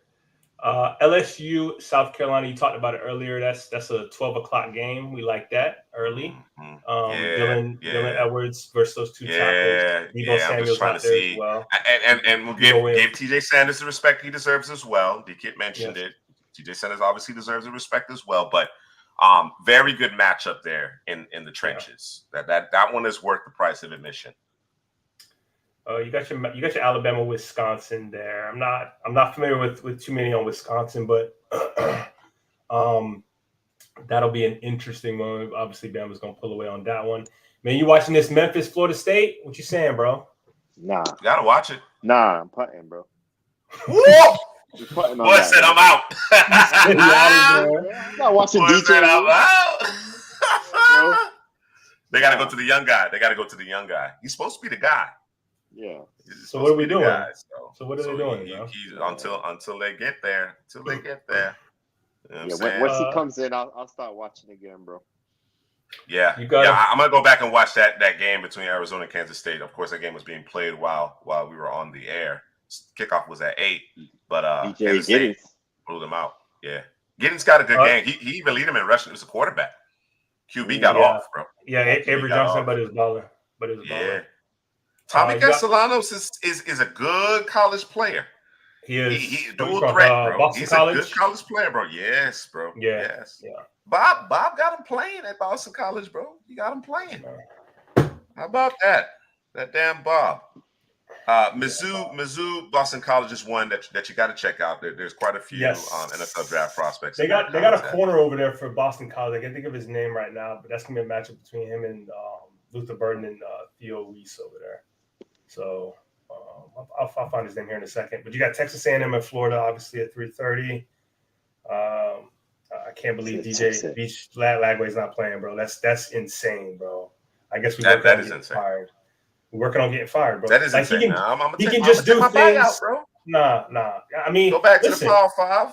Listen, you don't gotta ruin our season. You don't gotta ruin our season to get fired, bro. Just, you know what I'm saying? Just we can work out a deal. Hey man, he's trying to expedite the process, bro. It's terrible. He's trying to expedite the process. Awful, you got the Civil War. I know Oregon State isn't ranked, but it's a Civil War. Oregon at Oregon State. You know, that state rivalry is, and like I said, while I do think Oregon has a lot of skill position talent, you know, Jordan Burch on the defensive side of the ball, along with Jabbar Muhammad, that front isn't the same. Yeah, that front offensive line. It's a problem, bro. Yeah, so that's an interesting one. That's an early kickoff for them on the West Coast. It's 3:30 Eastern, so 12:30 Pacific. So I'm gonna probably check that one. Well, I can't because Miami's playing at 3:30, so I'll have to record that one. You got the Apple Cup. Apple Cup. Yeah, Washington State versus Washington. Washington hasn't played anybody. I know it was that Will Rogers over there throwing for 9,000 yards and stuff. And then, Mississippi Nebraska was, pumping up his guy, bro. Like, listen, I would too. That running back over there. It's a running back over there. Jonah Coleman. Yeah. Oh, yeah, you mentioned him right there. Yeah. So this will be a little bit more of a test for them, but they're 5.5 point favorites. So we'll see.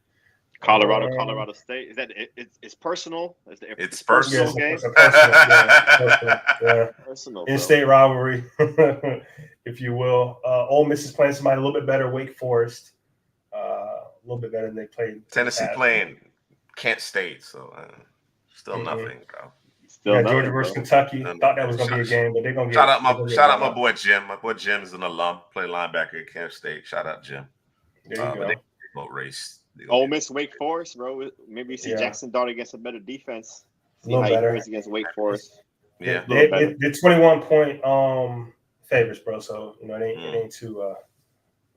That's probably gonna get ugly. D Kit, man, Penix play soon, bro. I said the same thing about Cousins, bro. I don't know if he's hurt or he's just the injuries gotten to him. I know he was mentioning something about him stance in the pistol formation. He said he's going to change something up there.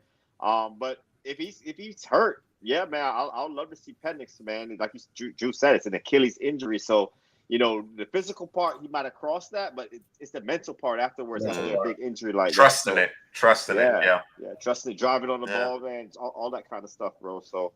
Yeah, man, he didn't really look good week 1, so we'll see what happens week 2. Yeah, McMillan can't do it alone. I think he had 2 catches last week, and I'm not sure how many.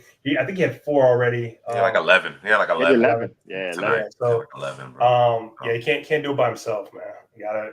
That I told my brother at Arizona because he was asking about who should he was asking about a bet with that game, and I was like. Should be a lot of points because Arizona's defense is not good, bro. As a whole, that defense isn't good. They got a couple of good players on there in the secondary, but that's kind of where. But they only scored 7 points, though. I'm with you. Is Boise State? No.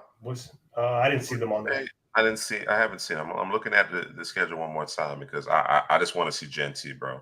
Yeah. He's must see TV. I don't think he's playing this week. He is must see TV. Okay. All right. So just a handful of games that we're keying on as it relates to 2025 NFL draft prospects thus far this week. So we'll see how it all plays out. Again, I want to reiterate for our patrons because, that is the core here at Couch Potato General Manager. Jury duty. Wasn't able to do our film session, 10 hours of deliberation.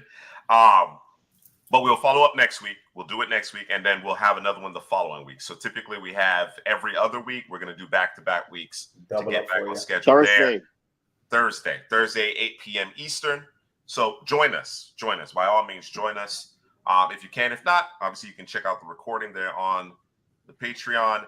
And then the update. We're going to wait until this week finalizes so that we get the updated standings, and we will adjust. Headley has already turned in the team needs. We have the rankings to be updated. There's some significant movement in the top 100 in particular. And then, of course, I'll get the new draft order based on the standings after week 2 in the NFL. So be on the lookout for those 2 updates. I'll be sure to advise of those updates on the X, on Patreon, and on our community tab in YouTube once you know. So you can go ahead and get to working on these mock drafts. All right. Shout out Dana, Mrs. C. Prasky, D. Kit, everybody else who's tuned before in. we go, bro. Yeah. Go ahead, bro. The Ass Bowl, bro. Aggies versus Gators. Bro. I like that comment, bro. You see Drew try to throw it in? He said, of course you got Texas A&M in Florida. I'm like, what? Of course.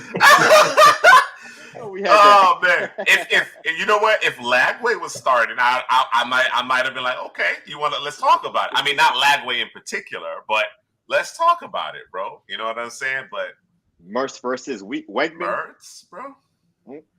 Mertz. Speaking of Wegman, you guys mentioned, after the Notre Dame game last week that, you were expecting more. You're expecting more from him. It was the first game of the season. You know what I'm saying? So it'll be interesting to see. It'll be interesting to see how he continues to progress, because he's one of those guys that's kind of like there's a small hive for him. Maybe he can make a push, maybe not. There's a number of different players in that conversation. Some of them have already taken advantage of their opportunity, i.e. like a Miller Moss, for example. But that's teams are going to be looking for quarterbacks. It always happens. We seem to think that everybody has their young quarterback, or most teams have their young quarterback, save for a few organizations. Tua got another concussion, bro. Ooh, yeah, that's scary, bro. Yeah, that's a whole nother conversation. I don't know. I don't know if Bryce Young is going to be able to recover from that beating from last year, bro. I don't know. I honestly do not know. I am concerned, bro. DEFCON. Damn. Like, I am concerned about Bryce Young, bro. So we could be talking about, on top of the teams that obviously are quarterback needy, don't necessarily have their guy. There's a couple of different organizations who may be looking at a change here as well. So certainly, we don't want to leave any stone unturned as it relates to quarterbacks and prospects and what they could potentially do at the next level. D-Kid, they said they were feeling bad. The opposition said they felt bad for Daniel Jones at a certain point, man. Bro, Daniel Jones had time, bro. Yeah, the offensive line's improved over there. Like, man, he don't got it, bro. He don't got the juice. He don't have it, bro. Last year, Bryce Young better than butt fumble in the NFL. Oh man. Listen, boy, but some playoff games. Yeah. He had an excellent defense. Better supporting, better overall team around him, but yeah, bro. I and the thing about it is that Carolina can have no success unless Bryce Young is playing well, bro. Yeah. Right? And Bryce Young is not going to be able to drop back 3, 5, 7 steps, consistently get the ball out. It's not going to happen that way. He's going to have to create and make plays, right? And of course, we grew accustomed to that at Alabama. Your defenses are faster now, bro. In the NFL, defense. You're absolutely right. The windows are smaller and the defense is faster. So, Man. Yeah, Mrs. Nebraska, I'm with you. I'd let Drew Lock play, bro. Unless, of course, you're tanking for Shedeur again. Mm-hmm. Daniel Jones, I mean, you're going to get out there and take a beating. You're making all this money, you're going to go out there and take this beating. Go earn that money, bro. So one way or another, bro. Your money's good or bad. The kid is asking for an honest assessment of Daniel Jones. Where do you come out on Daniel Jones, Hadley? Man, I haven't watched him this year, bro. I didn't see the week 1. I didn't really watch him. So, but as you've seen him throughout his career, let's put it that way. Bad decision making, fumbles, not holding on to the football. He hasn't had the weapons. I can say that. Sure. The pass catchers and the offensive line was terrible for a while. So it's kind of like you said, Bryce Young. When you don't have your offensive line, you don't have the weapons, and it's really just you. it's hard. And if you get hit in the mouth enough times, you lose your confidence, bro. And like you said, Bryce Young is broken. Maybe Daniel Jones got broken before too, without having those weapons in the offensive line in front of him, man. So you create bad habits though too. Like, you know what I'm saying? Yes. And so because you create the bad habits and things are improving around you, but you can't get out of that bad habit window, right? And so it exacerbates the problem, because now they're like, okay, well, we've paid you, we got the weapons, we got the offensive line. What the hell is going on, bro? But and that was the biggest problem, bro. Them paying him all that money. Yeah. They caught lightning in a bottle. Surprised everyone. Made a little run, and this the timing of it ultimately led to him being paid. But as I think back to my initial assessment of Daniel Jones, there were too few professional throws in his game, in my mind. Right. One of the things that we always would question was, everything seemed to be a line drive. Right. He didn't necessarily get the ball, have the right touch on certain passes. Right. He didn't know when to throw a changeup. Right. He didn't know when it was appropriate to throw a fastball. And if you don't have that feel for it, that is going to obviously limit your effectiveness. Then when you compound that with, insufficient weapons on the perimeter, offensive line concerns, changing play callers, right? When you start to add those variables, you get in a tailspin. But I always had question marks about, his ability to consistently make professional throws. That was always a question mark for me, right? We had hoped that, okay, you can work on that. You can improve on that. You can continue to develop. You can progress. We haven't seen it. And then, of course, all of the additional factors, all of the variables not necessarily working in his favor, it's a perfect storm. And his confidence is shot, bro. There's no question about that. His confidence. He looks dejected. You know what I'm saying? On and off the field, he looks like, a shell of what you would expect a quarterback, an NFL quarterback, to look like. Then you're talking about coming off of an injury. You know what I'm saying? What happens in terms of the rehab associated with that? How challenging, how grueling is that? You're not working on your game as you're doing your rehab. You understand what I'm saying? All these things come into play. And are we certain Daniel Jones is healthy? Are we certain? I don't know. I'm not making an excuse for him, because I don't believe in Daniel Jones. I haven't believed in Daniel Jones, but he may not necessarily be healthy either. So, yeah, it was a mistake not to pay him, and they compounded it by not getting their quarterback. They compounded it by not drafting a quarterback this year. Of course, I cut him a little slack. Malik Neighbors is my guy, and he looks phenomenal, bro. Malik Neighbors looks amazing. Meanwhile, Harrison Jr., I don't know. He got to change his cleats, bro, or something. You got to switch him up, bro. You got to switch him. He needs some longer spikes, something, bro. You know what I'm saying? All over the place. Yeah, I mean, he Colin missed him a couple of times, bro, but he just longer strider, build up speed, but he was slow. There's no getting around that, bro. In his first game, perhaps he's thinking too much. You know what I'm saying? Yeah. But he was slow. I know, and I know he's a professional route runner, man. I didn't see that edge to his route running.